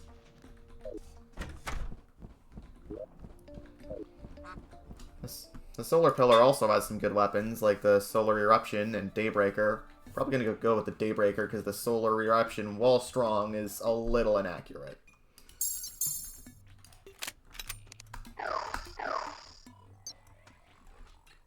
Set my new spawn.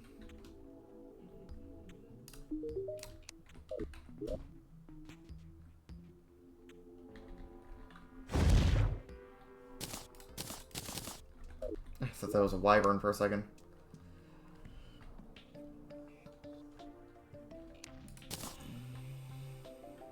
My shovel away. And my fishing rod.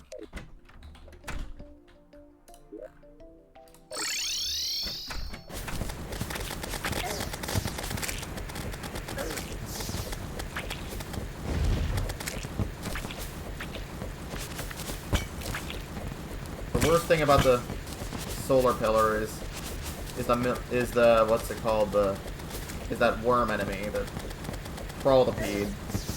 They are very strong and only go after you when you're in the air, encouraging you to stay on the ground, where everything else can and will easily kill you.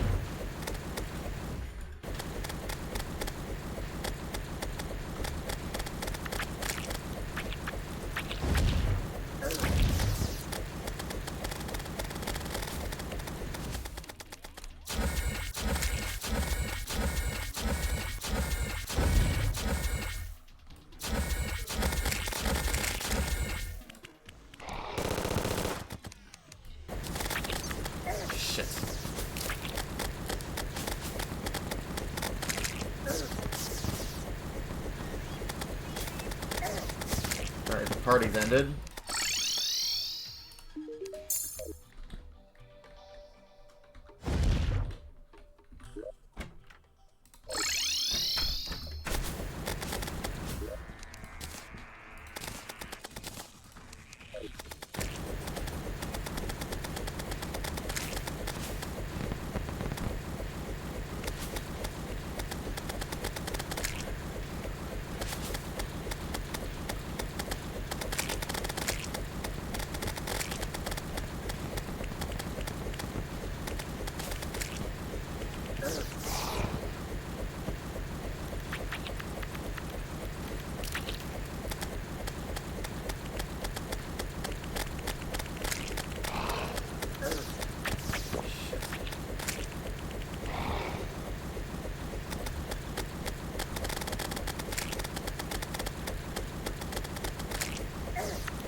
in time.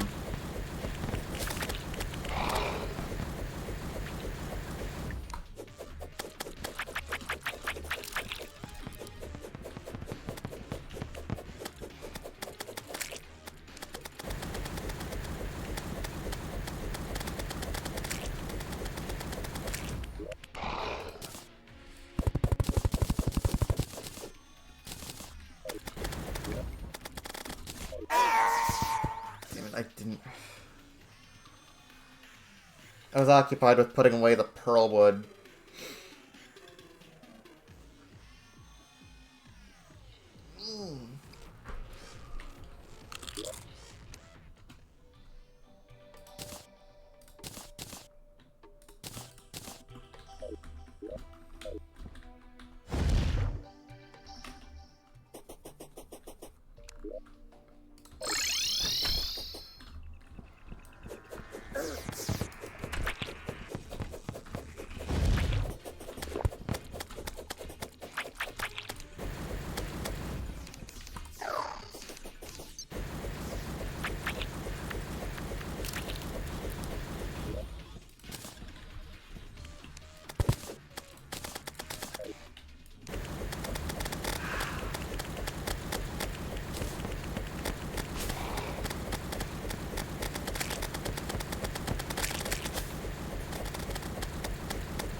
You could have at least let me pick up the fragments. Oh no.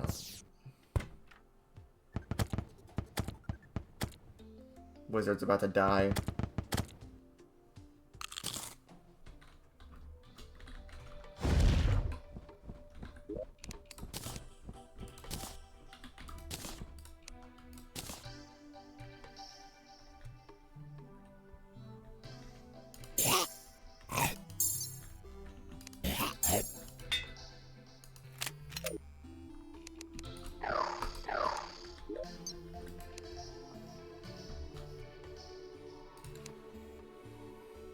Alright, daybreak. Wait, no, I gotta pick up the rest of the fragments first.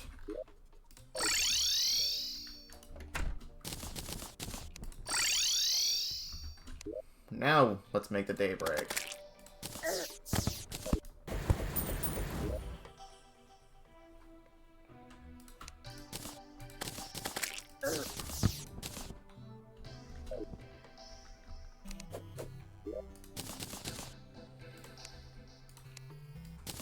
Make some nebula fragments.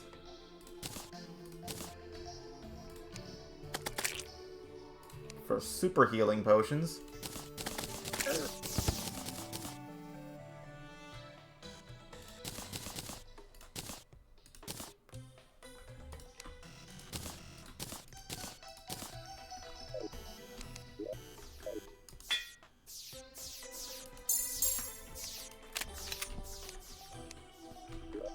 Okay. Let's go on. Thankfully, it doesn't seem to be too close to any NPC houses. That's good. I always go for the Nebula Pillar last because I don't like either of the weapons it gives you. I mean, they're fine, but the Razor Blade honestly clears both.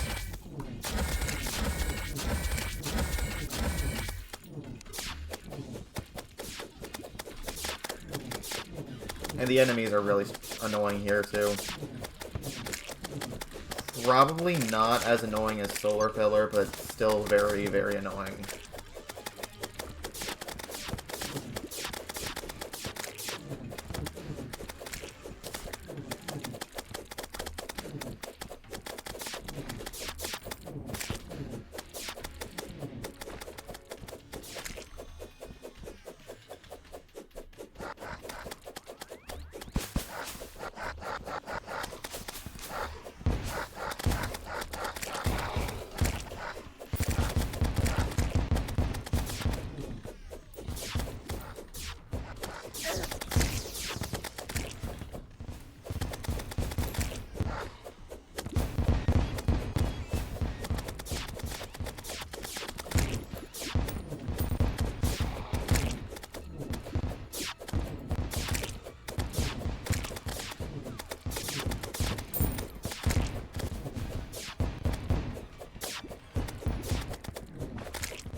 You know, just in case, I should probably pick up the worm scarf.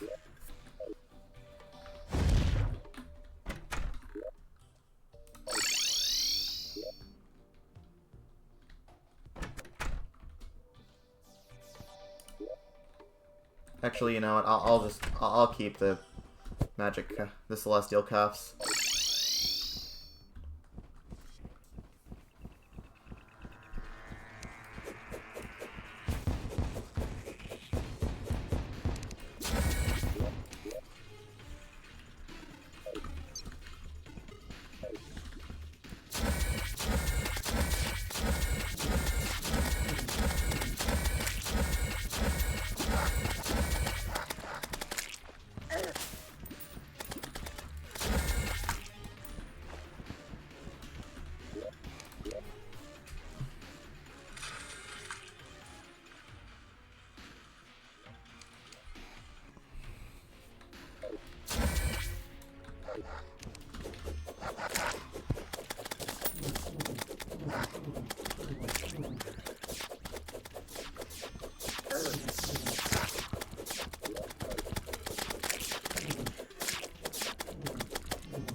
Close.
It's a good day for rain.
Shield's open.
I always get so anxious during this.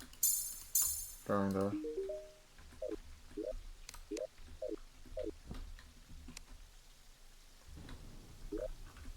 Yes, my spawn is set. Alright. Here we go.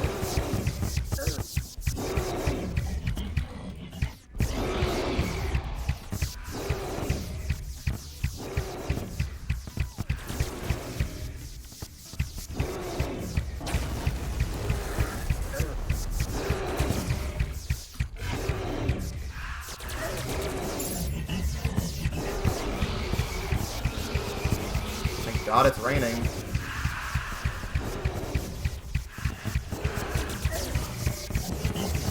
Shit, forgot to buff.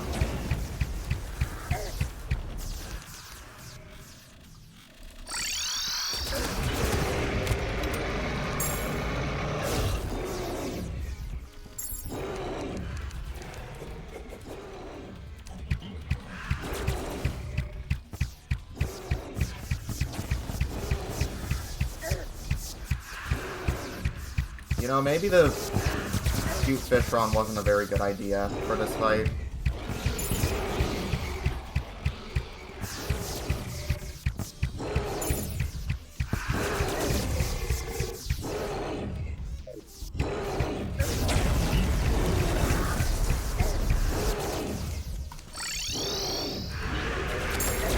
That was too close.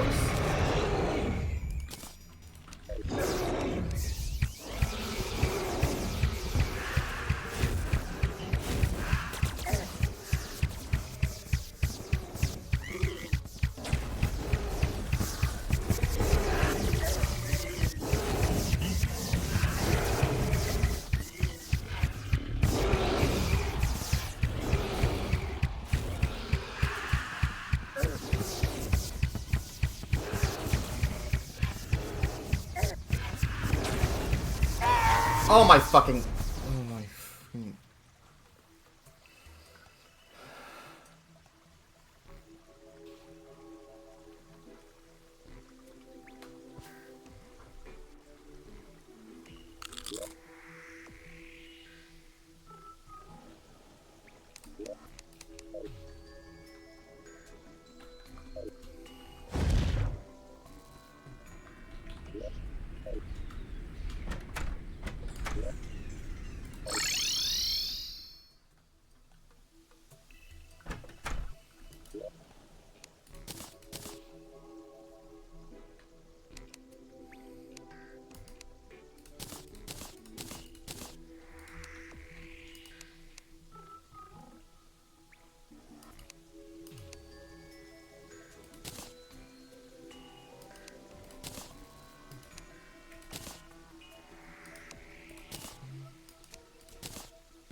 Now what?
What was I gonna do? What was I gonna do? Right.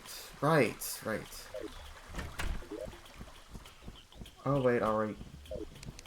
Got the fragments.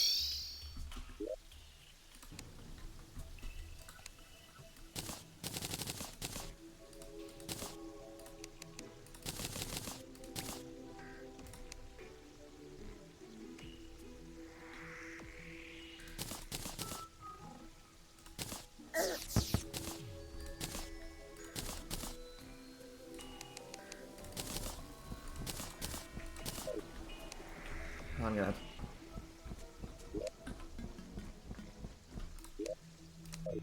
You know what? I'm gonna make a celestial sigil. I don't fucking care.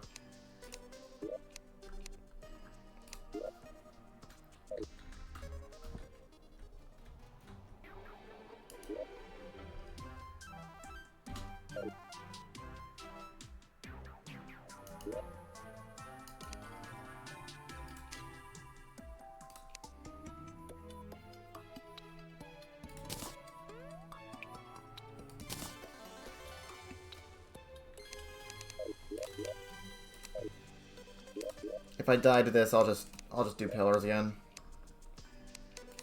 I got time.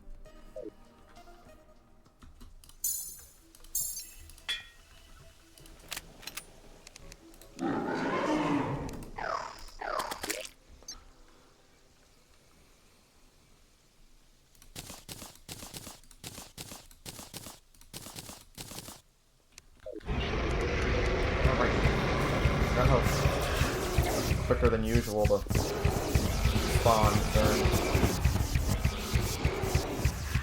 When you spawn them in using a sigil.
You want to focus on the top eye whenever it opens up, because its phantasmal death rate, because the phantasmal death rate is extremely dangerous on expert and higher.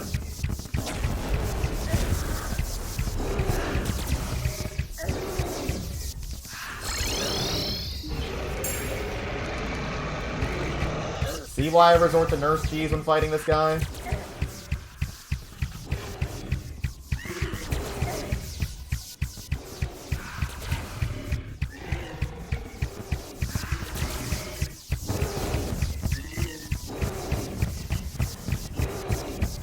Thankfully, with the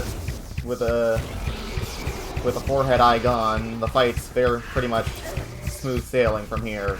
I mean, you can still die, but it's not as hard now, because the phantasmal death ray was, let's be real, 80% of the difficulty. Especially since it pierces through blocks as of 1.4.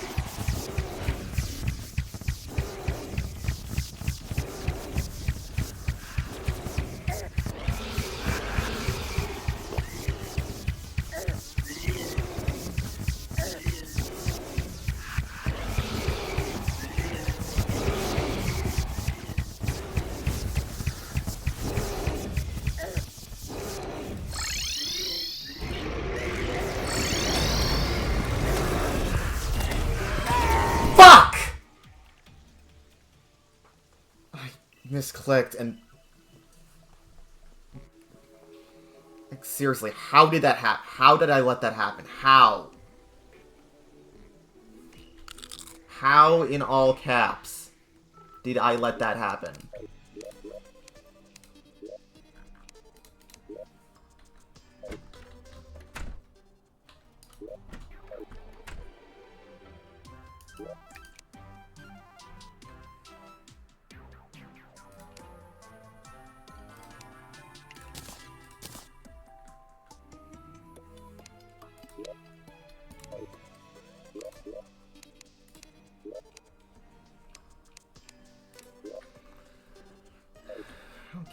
beat him on...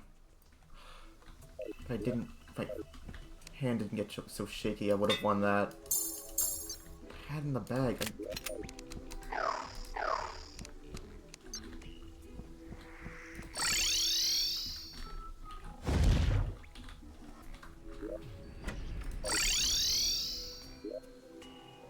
Okay, now, time to make potions again. Yay!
Okay, new plan. Whenever my health drops below half, I'm running to the nurse. I cannot let that happen again.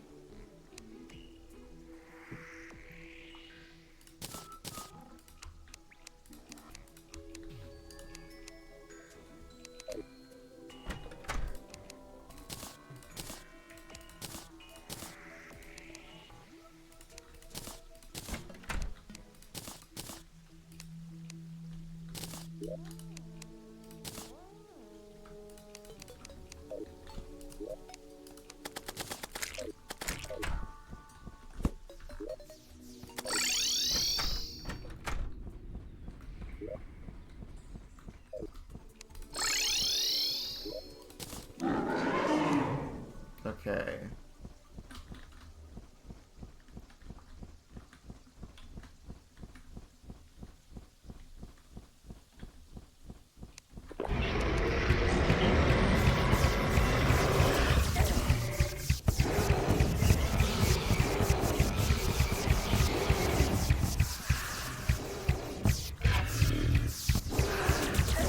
I have a bit of a strategy for dodging the death wizard. Oh, I just went right through it somehow.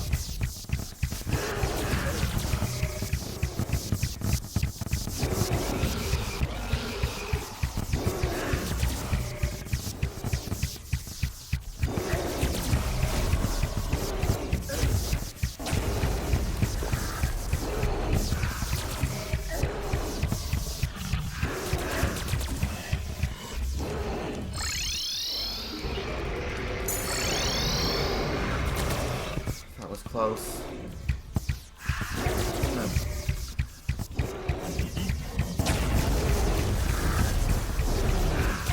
Thank you, Slime, for trying to respond to the low gravity of space.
Okay, the core's open.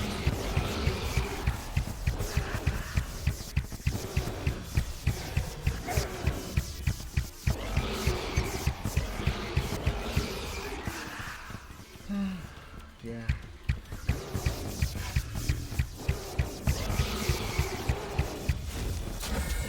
I'm gonna keep my distance.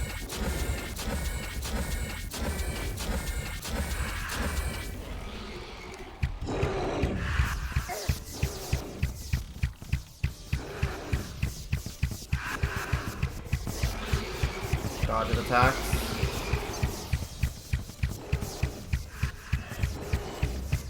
Hey everyone! Go over my main base.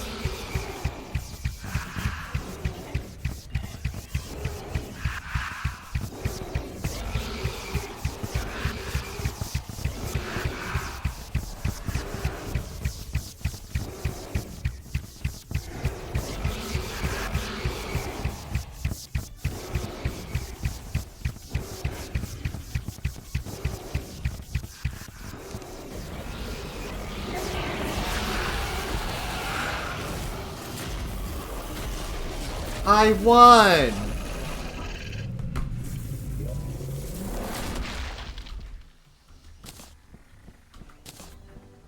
Time to watch the credits roll. I love how they injected the credits into the background after you beat Moonlord and get his stuff.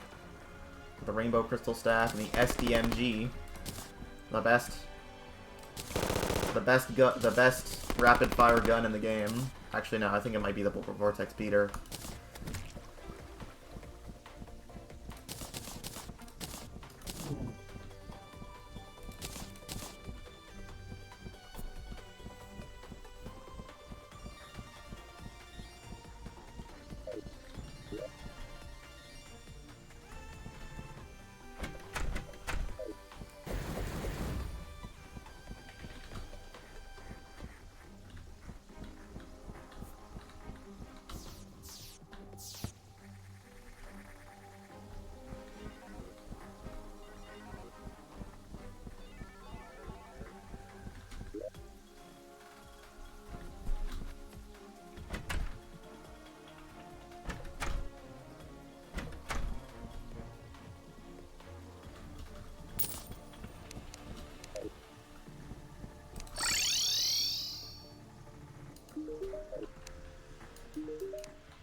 Tavern Keep goes back to Etheria.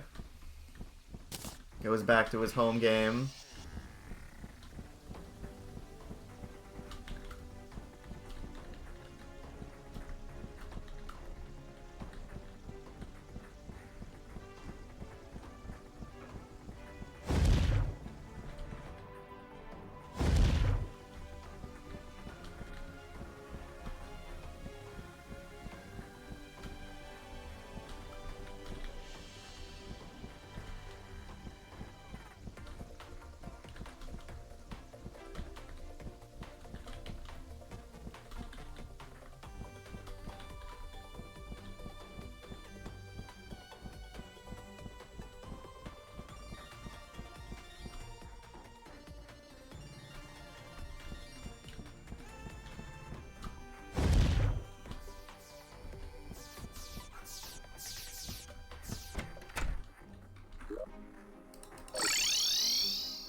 The angler being a little shit to the pirate. Rest in peace, Lane Fours.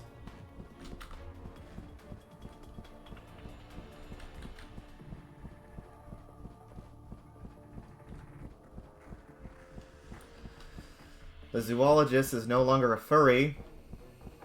That's nice.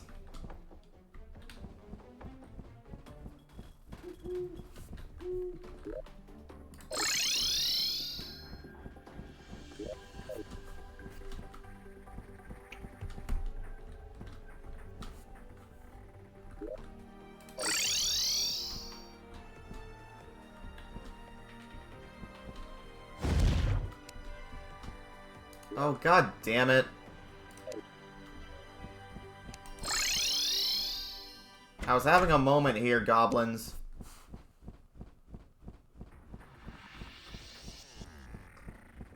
The Dryad returns to the planet.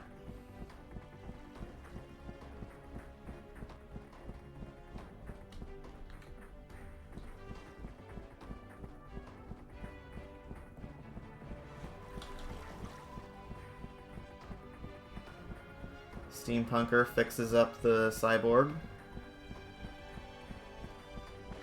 I love the animations that play over the credits.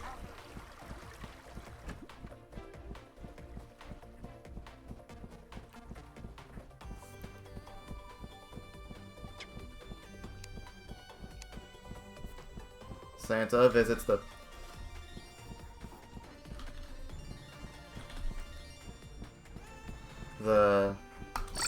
tax collector.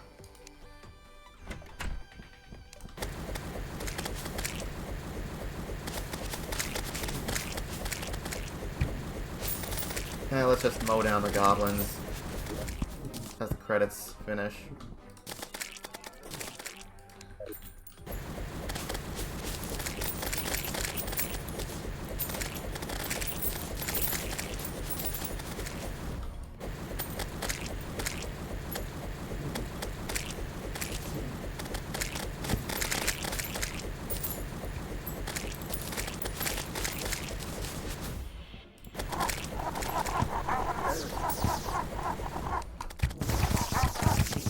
Yeah, the Goblin Warlock is a new enemy that only shows up in hard mode. And then if you fight the Goblin Army in hard mode, just to give it some challenge in hard mode, and it's still piss easy at this point.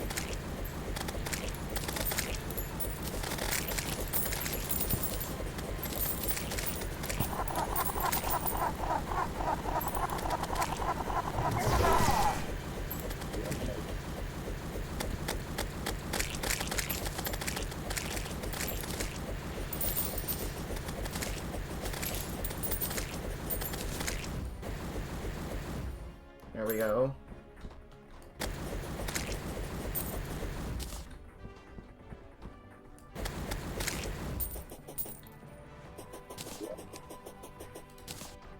Uramir. Miss him. Miss him a lot. Wonder what he's up to now.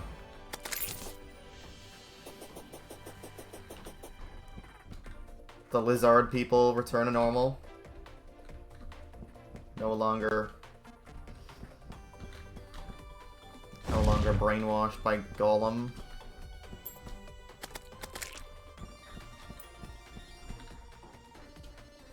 Oh, the Torch God. They still gotta do that.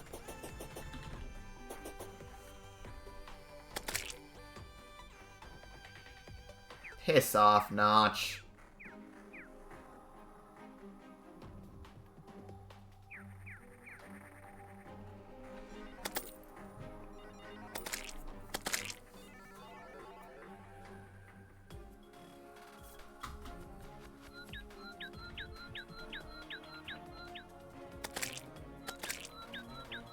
And thank you, Relogic, for making this awesome game.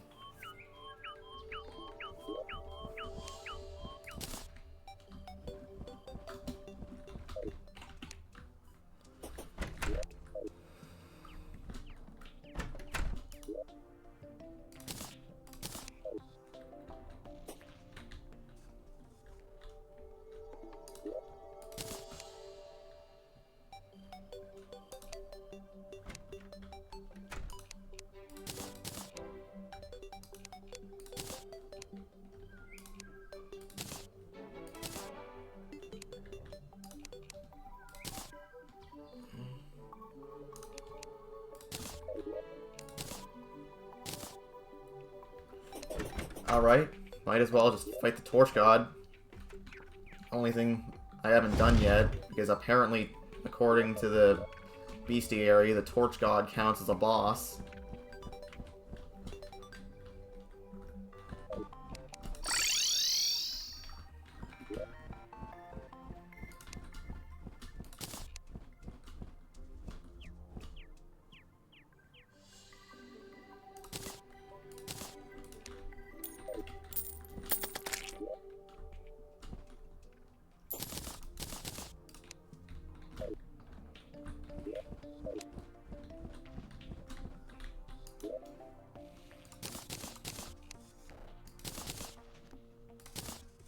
Put on the beetle armor. Not sure if I'm gonna make... I'm not sure if I'm gonna make Luminite armor, because the stream's already been going on for a while. And... even then, I've been playing multiple classes at once, and I just don't really know which class I should choose to make it out of.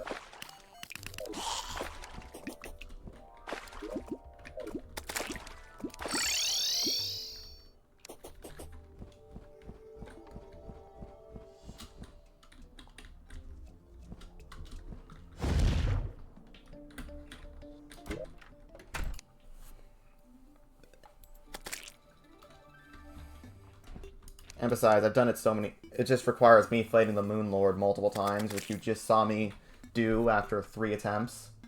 After 2 failed attempts. Okay. Tools, and just to make things fair for the Torch God, I'm gonna unequip my soaring insignia and fly around with Red's wings.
Okay, let's build a platform.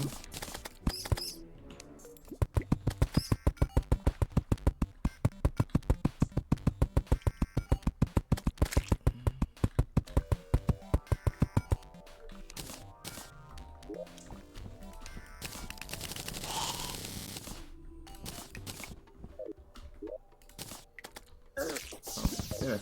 That was quick. At least it's not a magic dagger.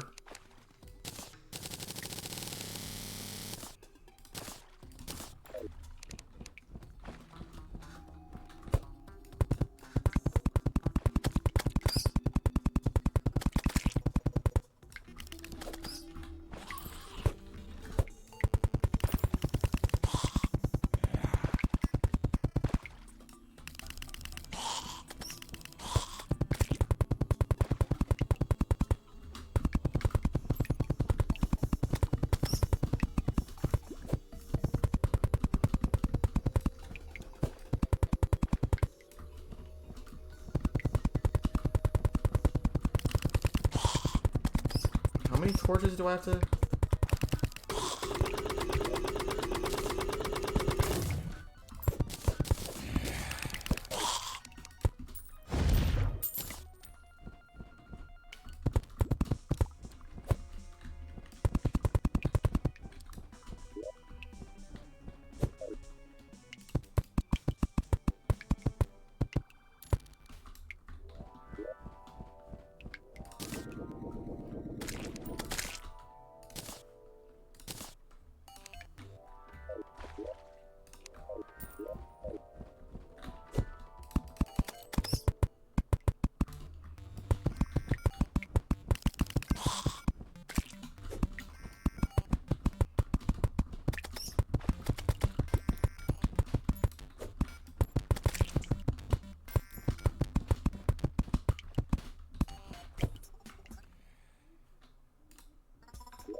Oh, here we go.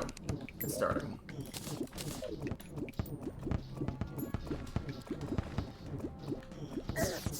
Wow, that's not much at all at this point in the game.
I mean, the solar armor and the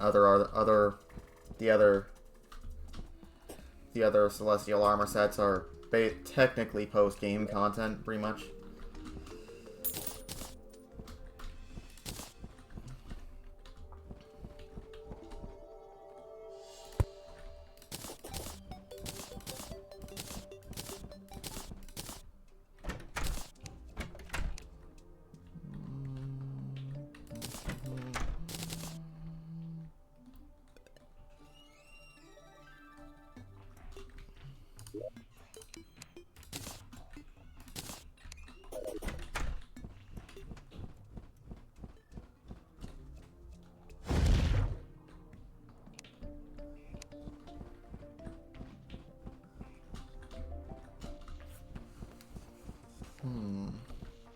Well, I'm pretty much done this playthrough.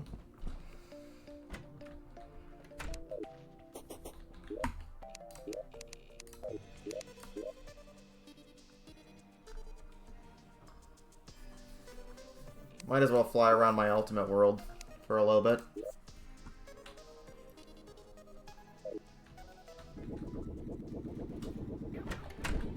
This is my main base, complete with all my boss trophies. Well, all boss trophies except for deer clops, because because I built this before Deer Clops was in the game.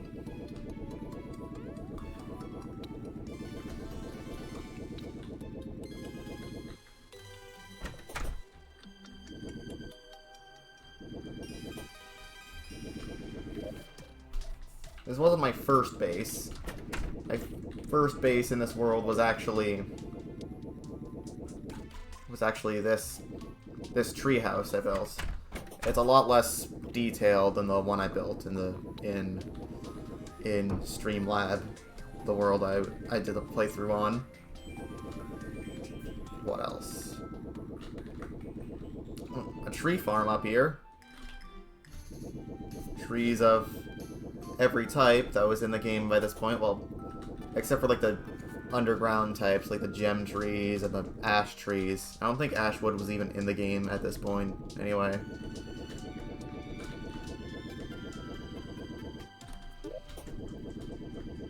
On the side, I've also been currently working on filling out the bestiary in this world. I only have a few, like, 12 entries left to fill out. And most of them are Crimson related, and 5 of which are Sandstorm. Are from the Sandstorm, and yeah. I would rather not have to wait around for one of those. That's gonna be annoying to have to deal with when the time comes. So this is my desert town. I had to build this little hut for the dye trader because I ran out of room. Or rooms, I should say.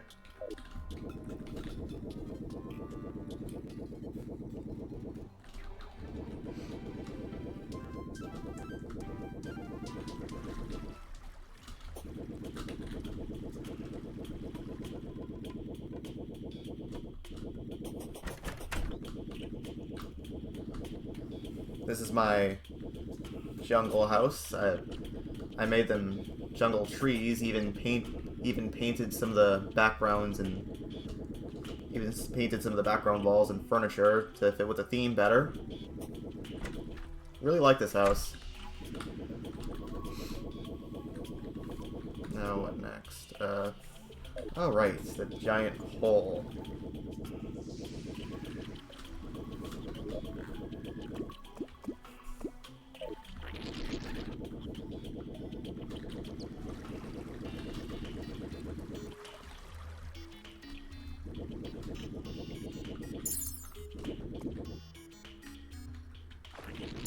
This is my old one's army arena.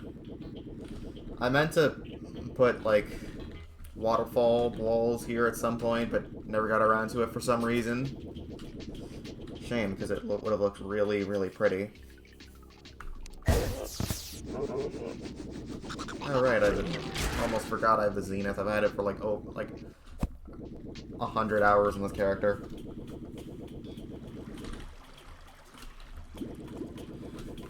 In hindsight, yeah, I did not really spread the pylons out ideally, which is why one of the reasons why I want to get the universal pylon.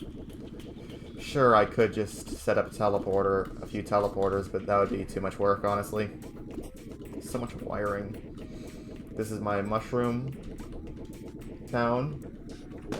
I was originally planning on having the mushroom town down here, but then because that was already a pre-built mushroom biome, but then I remembered that you have to manually build a mushroom biome on the surface for the truffle to spawn. So I had to just cheat and contaminate the edge of the jungle for this.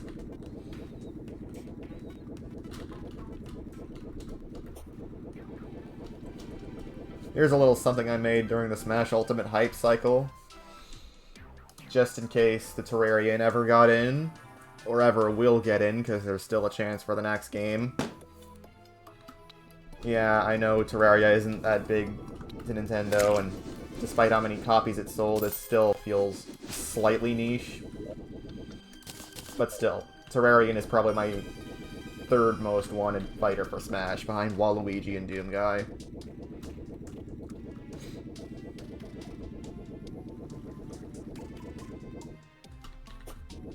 Actually, maybe fourth, because Bandana D exists too.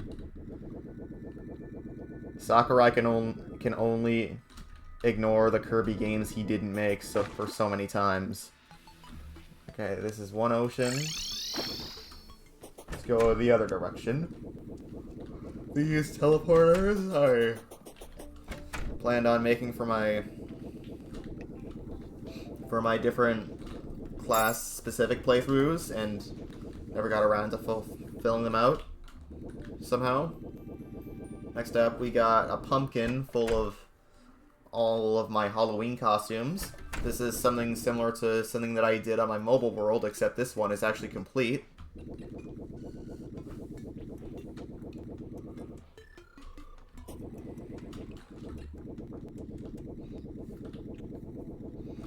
Oh, this is the box I made for the Moon Lord in this world. For some reason, it's made of stone bricks instead of Martian conduits. Don't know why.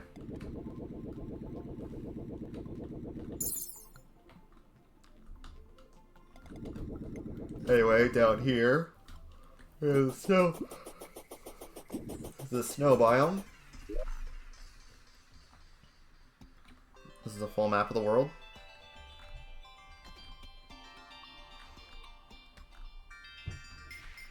Why did I dig 2 pits down there?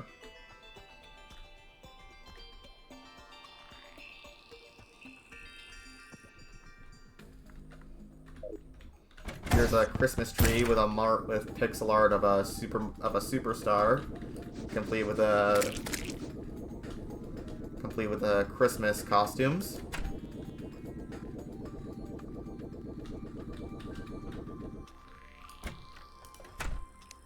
What kind of door was this? Pine door, right. You can get those from Christmas presents. I prefer how the shingles look on this house compared to the one in the world I was just on. So continue with this design, and also made it a little bit bigger so I could fit more stuff. We got a bridge right here. I think this used to be full of water, but I might have drained it somehow, I don't know. This is still full of water. This is Santa's house for whenever he comes by. What's next? Down there. This used to be a corruption, and I totally legitimately turned it into a graveyard. And I also put some funny referential messages on these graveyards. Sigurd's face was torn off by Arvis's Valflame. Because I was playing Fire Emblem 4 for the first time around the time 1.4 came out. And I made this world the day 1.4 came out. Mufasa fell to their death. Long live the king. Sora didn't materialize. Still mad about the ending of Kingdom Hearts 3, 5.5, almost 6 years later. The tone was removed from this graveyard by these references. Anakin couldn't put the fire out. Fiora was cut down the middle by Metalface. Good thing she was playing on medium core. Hinawa's meat was ripped off the bone. I have not played Mother 3. Let's ignore that one. Thanos was decapitated by Thor's Stormbreaker, at least in a perfect world. Link met with a terrible fate. Kenny was slain, not specific, just Kenny was slain. Aerith got impaled by Sephiroth. Henry bit the dust. Which one? Right. That's the specific... I think that's the specific death message that they used in completing the mission. What's this one? Norman was cut down the middle. He tried to go for Peter, but got himself instead. Because Norman Osborn in Spider-Man, Sam Raimi's Spider-Man 1. It's a very, very long trek to get to the dungeon. No idea why I did this. I was so dumb. Thank God I set my spawn.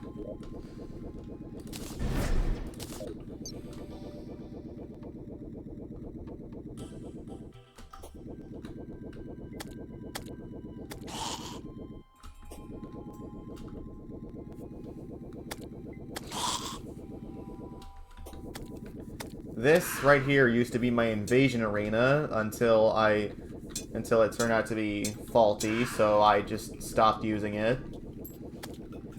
Right here, there used to be a bunch of traps I stole from the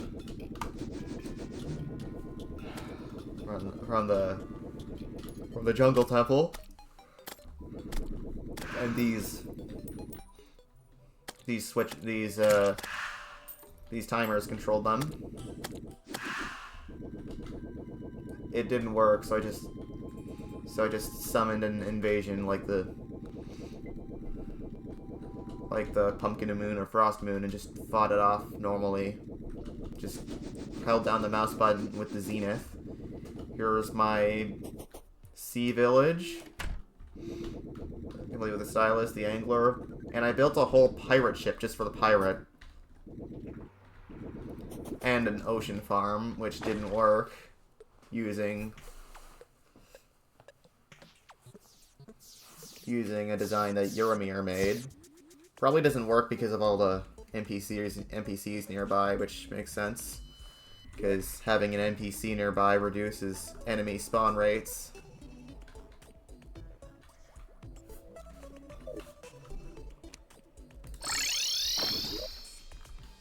Alright, that reminds me. This is the cave village. You got a little Mario style pipe.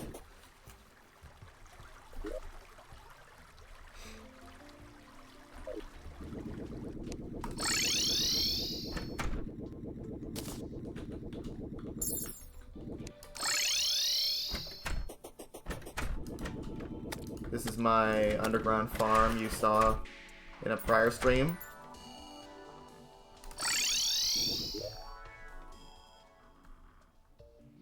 Yeah, not exactly much of an ultimate world. Oh, there's my artificial shimmer pool, because I made this world before shimmer was introduced. Anyway, might as well see another world. This is a playthrough I did for fun, trying to use weapons I don't normally use. And I still didn't use the Onyx Blaster for some reason. Where is it? I played as Bochi the Rock and went on Toad's Circuit. I do not want to explain why, because it brings back some traumatic memories. Oh wow, I forgot how good I made the treehouse look in this world. This one I mainly prioritized Ranger.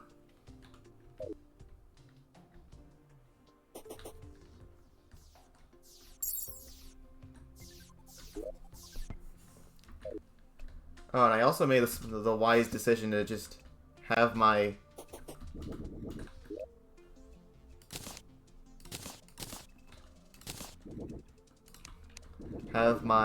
greenhouse be here and give it a cool design instead of putting it all the way in the jungle for some stupid reason. Now there's my...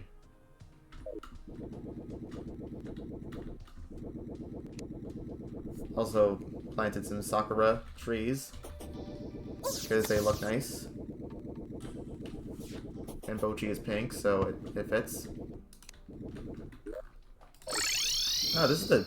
I really forgot what the jungle tree looks like in this world. I really like this design.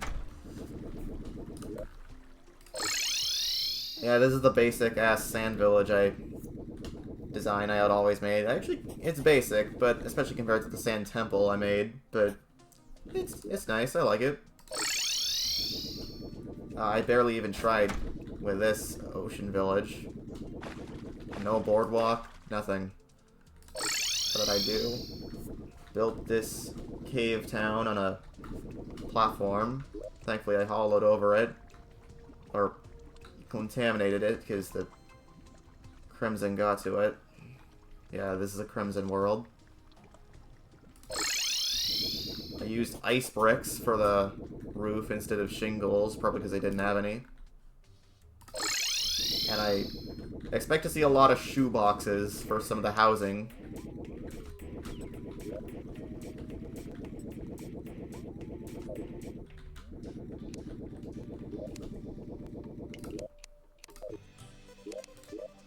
Anyway, let's start the class. The 4 classes. The warrior. Where is it?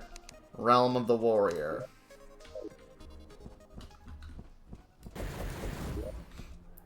I wanted to make the Zenith with this character, but never did. For some reason, I have a few normal houses and a few shoe boxes. I wanted to demolish them, but never did because it makes room for more NPCs who haven't properly moved in yet. I did at least make a few houses, like this one over in the desert, because I actually decided to be smart and put it in front of the where the dungeon was, instead of the nearest desert near to me. Here we go, another tree, another tree house. That's my Terraria arena. I think it also used to be a Queen Bee arena as well. I think I used that for the Martians, that platform. Another shoebox for the mushrooms. No ocean biome though. This is a very interesting underground town I made after ingesting a teleportation potion, and I found a defiled underground cabin and rebuilt it, and also found the materials to make another house for the clothier.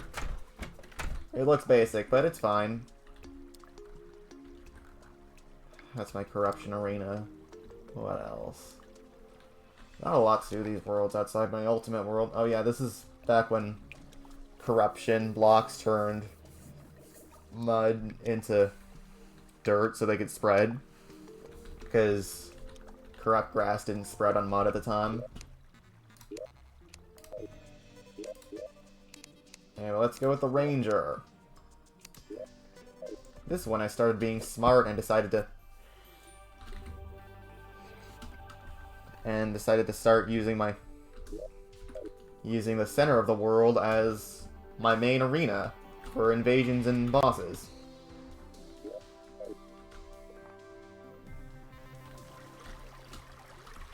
Although that's also because there was a conveniently placed Sky Island right next to spawn, and that's where I built my base to stay away from the corruption and, to a lesser extent, Hollow.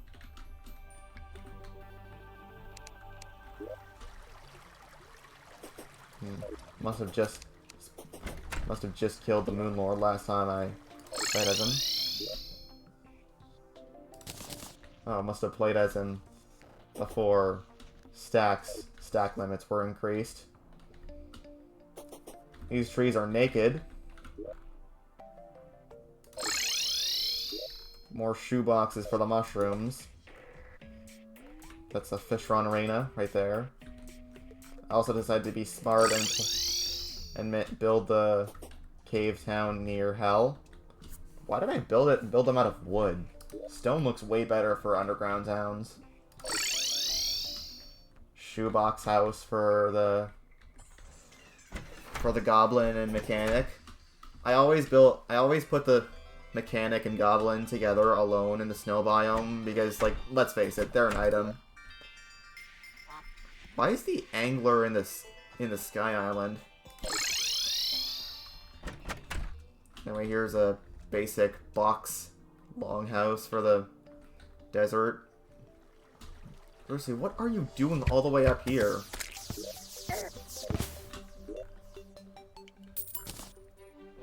Oh god, I never explore all the way in that direction to the desert, to the ocean. It's corrupted anyway. What does it matter? Oh, the dart rifle. That's what I used for inflicting Ichor.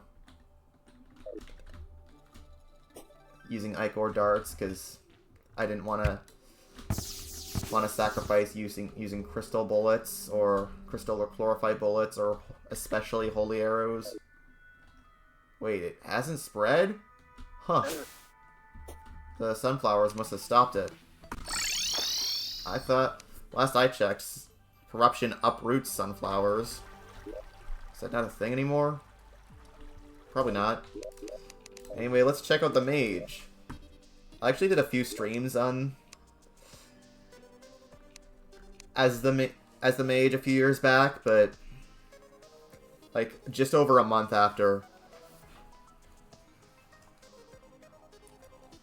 Just over a month after 1.4 released, but I've archived like a few highlights from the 4 streams I did, which covered the beginning up till the first of the mech bosses, which was the twins, but stopped streaming after that because I got tired.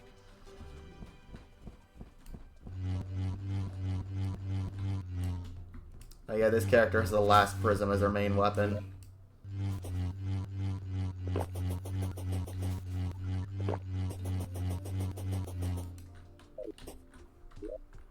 Oh yeah, didn't they add like a celestial flower upgrade for the mana flower?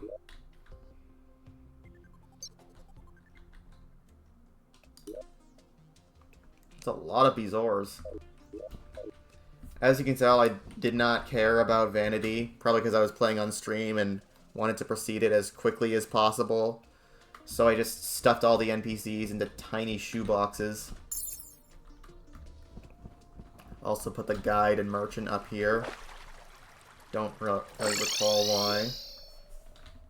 Unlike most of my other worlds, which are on medium, this is a small world.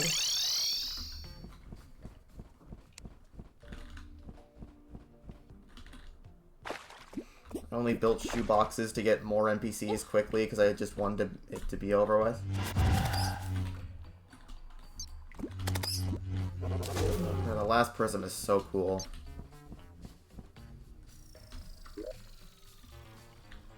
That was my Fishron arena.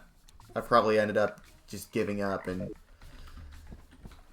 cheesing it with my main character because I got sick of fighting him. Still got the Razor Blade though. Totally legitimately. Oh, I actually made an ocean house for this. I went out of my way to get the stylist. No princess in this world from the looks of it, because I didn't try to get her. There's the mushroom.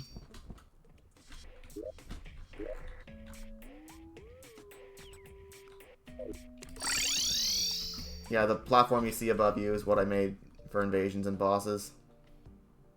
Wow. April 23rd, 2021. I made this world in, like, 2020. That's, like, 10 months. Over 10 months. After I first made this world, did I decide to... After I first made this world and character, did I decide to actually finish it. Anyway, let's check up on the summoner. This one I also put high up on a floating island.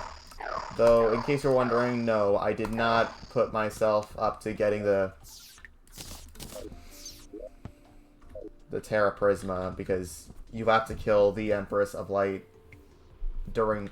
completely during the daytime without getting hit. Which is, yeah.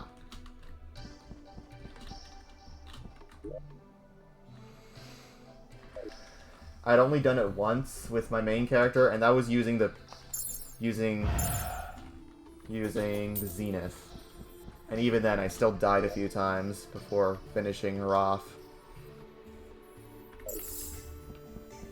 Anyway, I tried. This is the last of the 4 classless playthroughs I did. I didn't even try with the desert. Wow. But I do. A few huts. Better, but still not very good. What else? What is the source of the platform? Hey, is the pirate dead or something? Could have sworn I did a pirate invasion with this character. Got more mushroom shoeboxes. Get the cave conveniently right next to hell.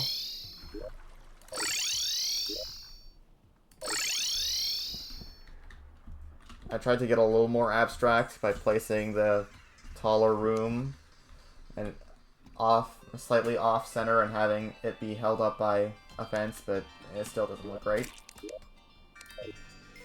Anyway, time for my Master Mode character.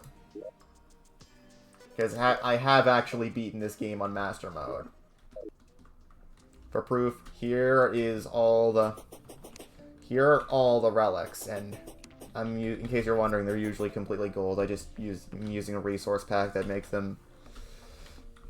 gives them proper colors. Anyway, I did not build any housing up high on a sky island this time. I made solar armor at the very least. And got the princess in this world. Made her own little manor.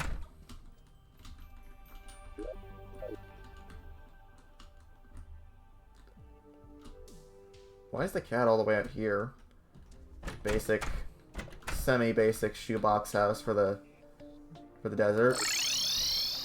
Still made the cave houses out of wood somehow. It's nice to take a trip down memory lane. You never know when you're gonna permanently lose some of your Terraria worlds. Like, I had a mobile world that I played on for many, many years, and I'm pretty sure it's lost media by this point. Its only remnants are the videos I made where I was in that world on YouTube, which are still on YouTube. Okay, this is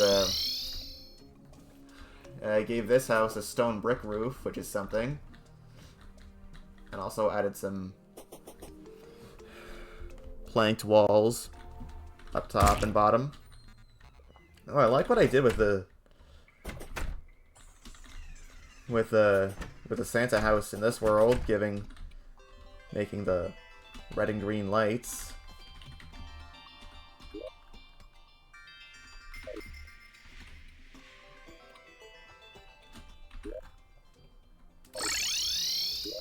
Basic tree house. I made the witch doctors out of living wood because I'm pretty sure he's a lizard, or lizard, however you pronounce it. This is the basic beach house, and the platform from Skeletron goes all the way out here.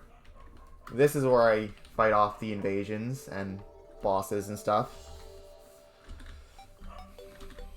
I also tried to use this to fight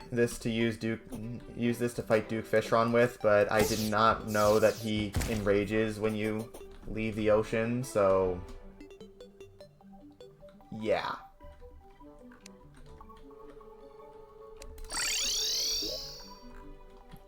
Okay, mushrooms, more shoe boxes.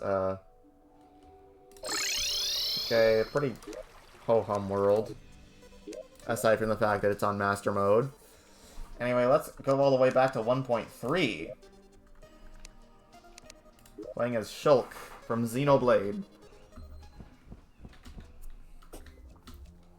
This is like a prototype of the kind of world I wanted to make for 1.4, because I played this world to properly prepare for 1.4. This is also my first time playing on a large world as well.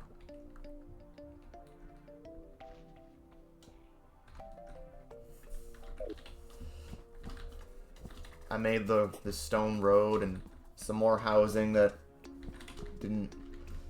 I wanted to make it look like a proper lived-in town with the walls looking like houses. These stone slab walls looking like a gate. Okay, this pipe, where does it lead? This is like kind of a world map. I wanted to complete this world map using like gem spark walls representing the different areas, but it never saw fruition. Anyway, let's see. Solar. I also named all my locations. Town. That's the main town because I stuffed most of my NPCs there because because this is before pylons were announced, so I thought I'd just keep. So I thought I'd still be able to keep stuffing NPCs I mean, you still can. It's just more convenient if you build housing for NPCs all over the world. Okay. Anyway, town. I also gave the... As I said, I also gave the places little names. Crimson Cavern. This is a corruption world, so I decided to make an alternate, like an artificial Crimson biome. Or I said I would. I actually did end up making one in my ultimate world, which you might have seen on the map. I'd rather not go there because it's a bit of a trek, and even then, it's just a patch of crimson blocks. Lunar Shield. That's the name of my Moon Lord somewhat arena or base, because that's when he could. That's when his attacks could pierce through. That's when his attacks could not pierce through blocks. Like his Phantasmal Death Ray was blocked off by solid blocks. Even then, I didn't really use it anyway, flying all around the world, which is part of why I just made the shoebox for the nurse, starting in 1.4. This is what it looks like. Also wanted to put down some bubble blocks and filled with honey, so I could run through them with the cute Fishron for quick healing, but it didn't really work somehow. What else? The tree farm. This is what it says.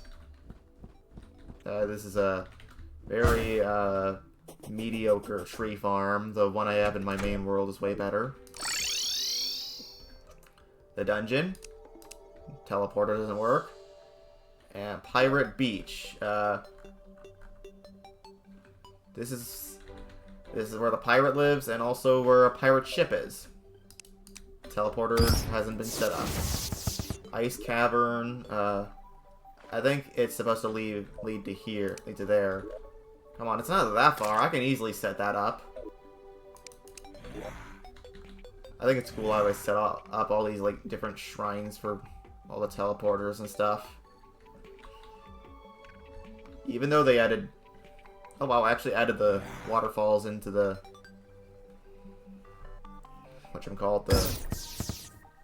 Oh, by the way, this is a normal mode. This is a normal mode world. I actually did end up...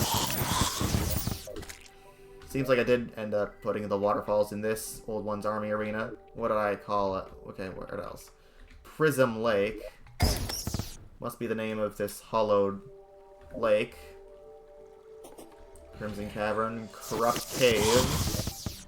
Gotta say, I had a bunch of creativity during 2020. Shitty of a year as it was. I also boxed it off a little bit so it wouldn't spread. If only I still had that passion now. The Lizard Temple. It says what it says. There's the teleporter right there. Chlorophyte Compound. This is my Chlorophyte farm. Also made one of those in my mobile world. Doesn't seem like anything's grown from the looks of things. Bootleg Etheria, that's the name of my... That's the name I came up with for my Old One's Army arena in this world. And, Solar Shield, that's my invasion arena. I want to take another look at Bootleg Etheria, as I called it. Because I want to see how it looks.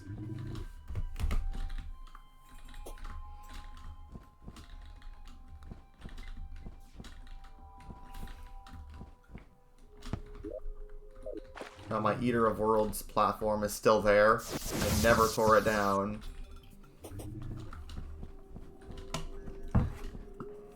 I had to keep making this long trek every time I died, I think.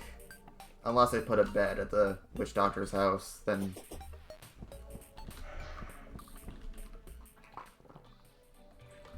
Because I still made a bed at the Witch Doctor's house, because he sells you exclusive stuff, like the Leaf Wings. Back then, the Leaf Wings were actually good and sold right at the start of hard mode. It was a strategy before 1.4 to set your spawn in the jungle with the Witch Doctor living in the jungle. Wait for kill the wall of flesh at night. Oh look, there is a bed. And then mirror back, and you'll immediately make sure you have a platinum coin on you, at least one, and boom, you already have a great pair of wings right at the start of hard mode. Don't think you can do that anymore. Wow, this looks so much better. The lower ceiling, even if it is less viable, because Betsy, and... But, gotta say, I love the foliage, the waterfalls. Wish I could have done this in my Ultimate world. Found the time to, anyway. And the pillars look a lot better, too. They look more natural, honestly. Oh yeah, I also killed the Dungeon Guardian with this character. Which is why the baby Skeletron is following me.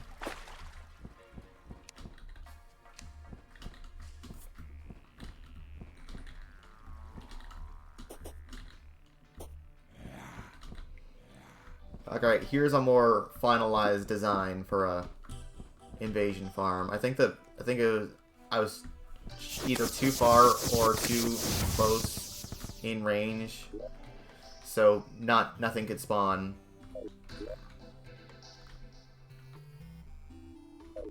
So let's go to Pirate Beach because I actually have a teleporter wired up there.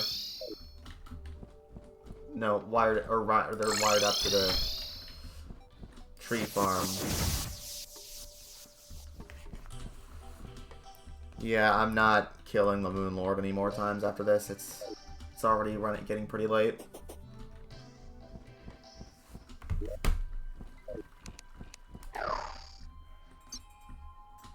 Must have gotten some sand for this. I think the corruption might have spread a lot here. Oh look, there is a corruption right here. After all, not sure what that was for. That pit. I think this campfire is here because the twins spawn naturally, and I fought them off when they spawned.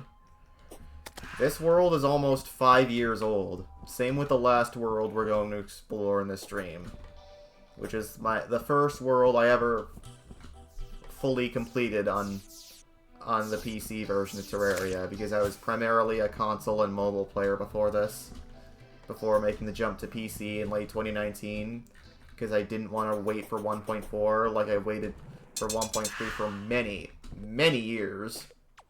It was only like 3.5, but it still felt like an eternity. This is the pirate wheel. I never got a wheel from the angler, so I couldn't finish it. Pretty unimpressive. The teleporter looks like an outhouse. Anyway, time for my first character, Crom, on Elise, I think. Created November 2019, almost 5 years ago. We got some very basic ass housing. This is a small world, by the way. You can tell. Most of the jungle has been explored. There's even the jungle even spreads beneath the ocean. That's how far the jungle generated in 1.3 small worlds. It looks like my Plantera arena was a lot easier, probably, because this is normal. This is normal mode. I only really did this world so I could get used to the controls of Terraria on PC, and now I can't go back to console or especially mobile.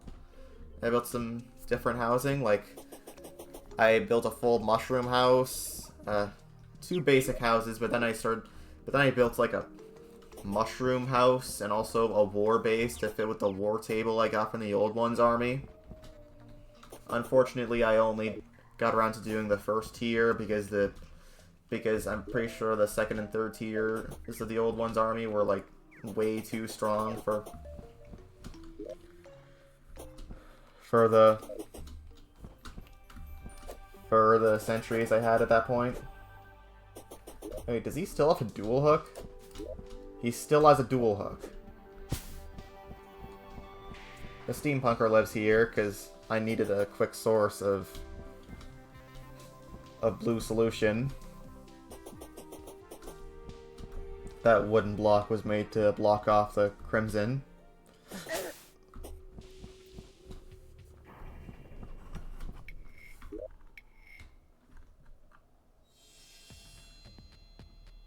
damn, the surface jungle is tiny. There's a lot more on the other side, it seems.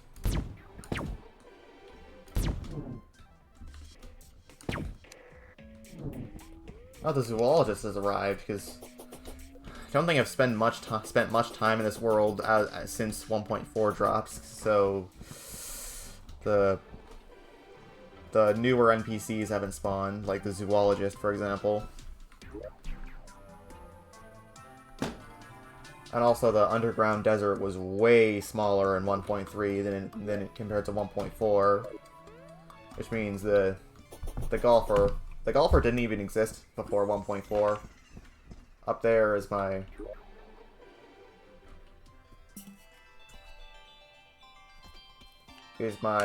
Moon Lord arena. So here we have the snow biome. This is my house for Santa, because he came around Christmas. Snow right next to a desert. God, I love fictional world generation.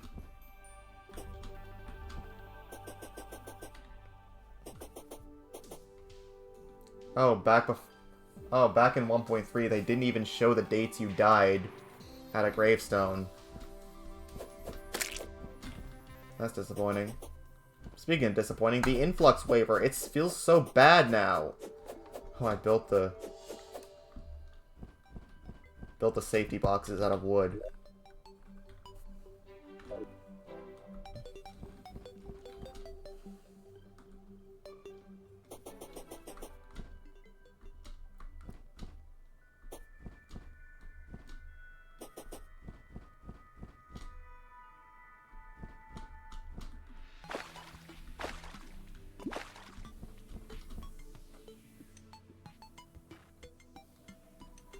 This is a design I had for an ocean farm. Well, that I took from Euromir, but doesn't seem to work anymore. Not the same as it did in 1.0 at least.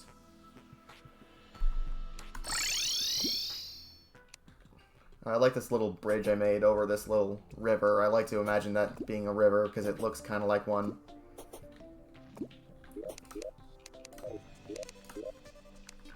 Anyway, back to underscore.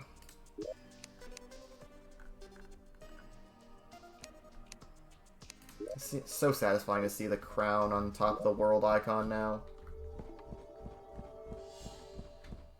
Here, but that brings us back here. Come on, I wanna... Well, guess that's that.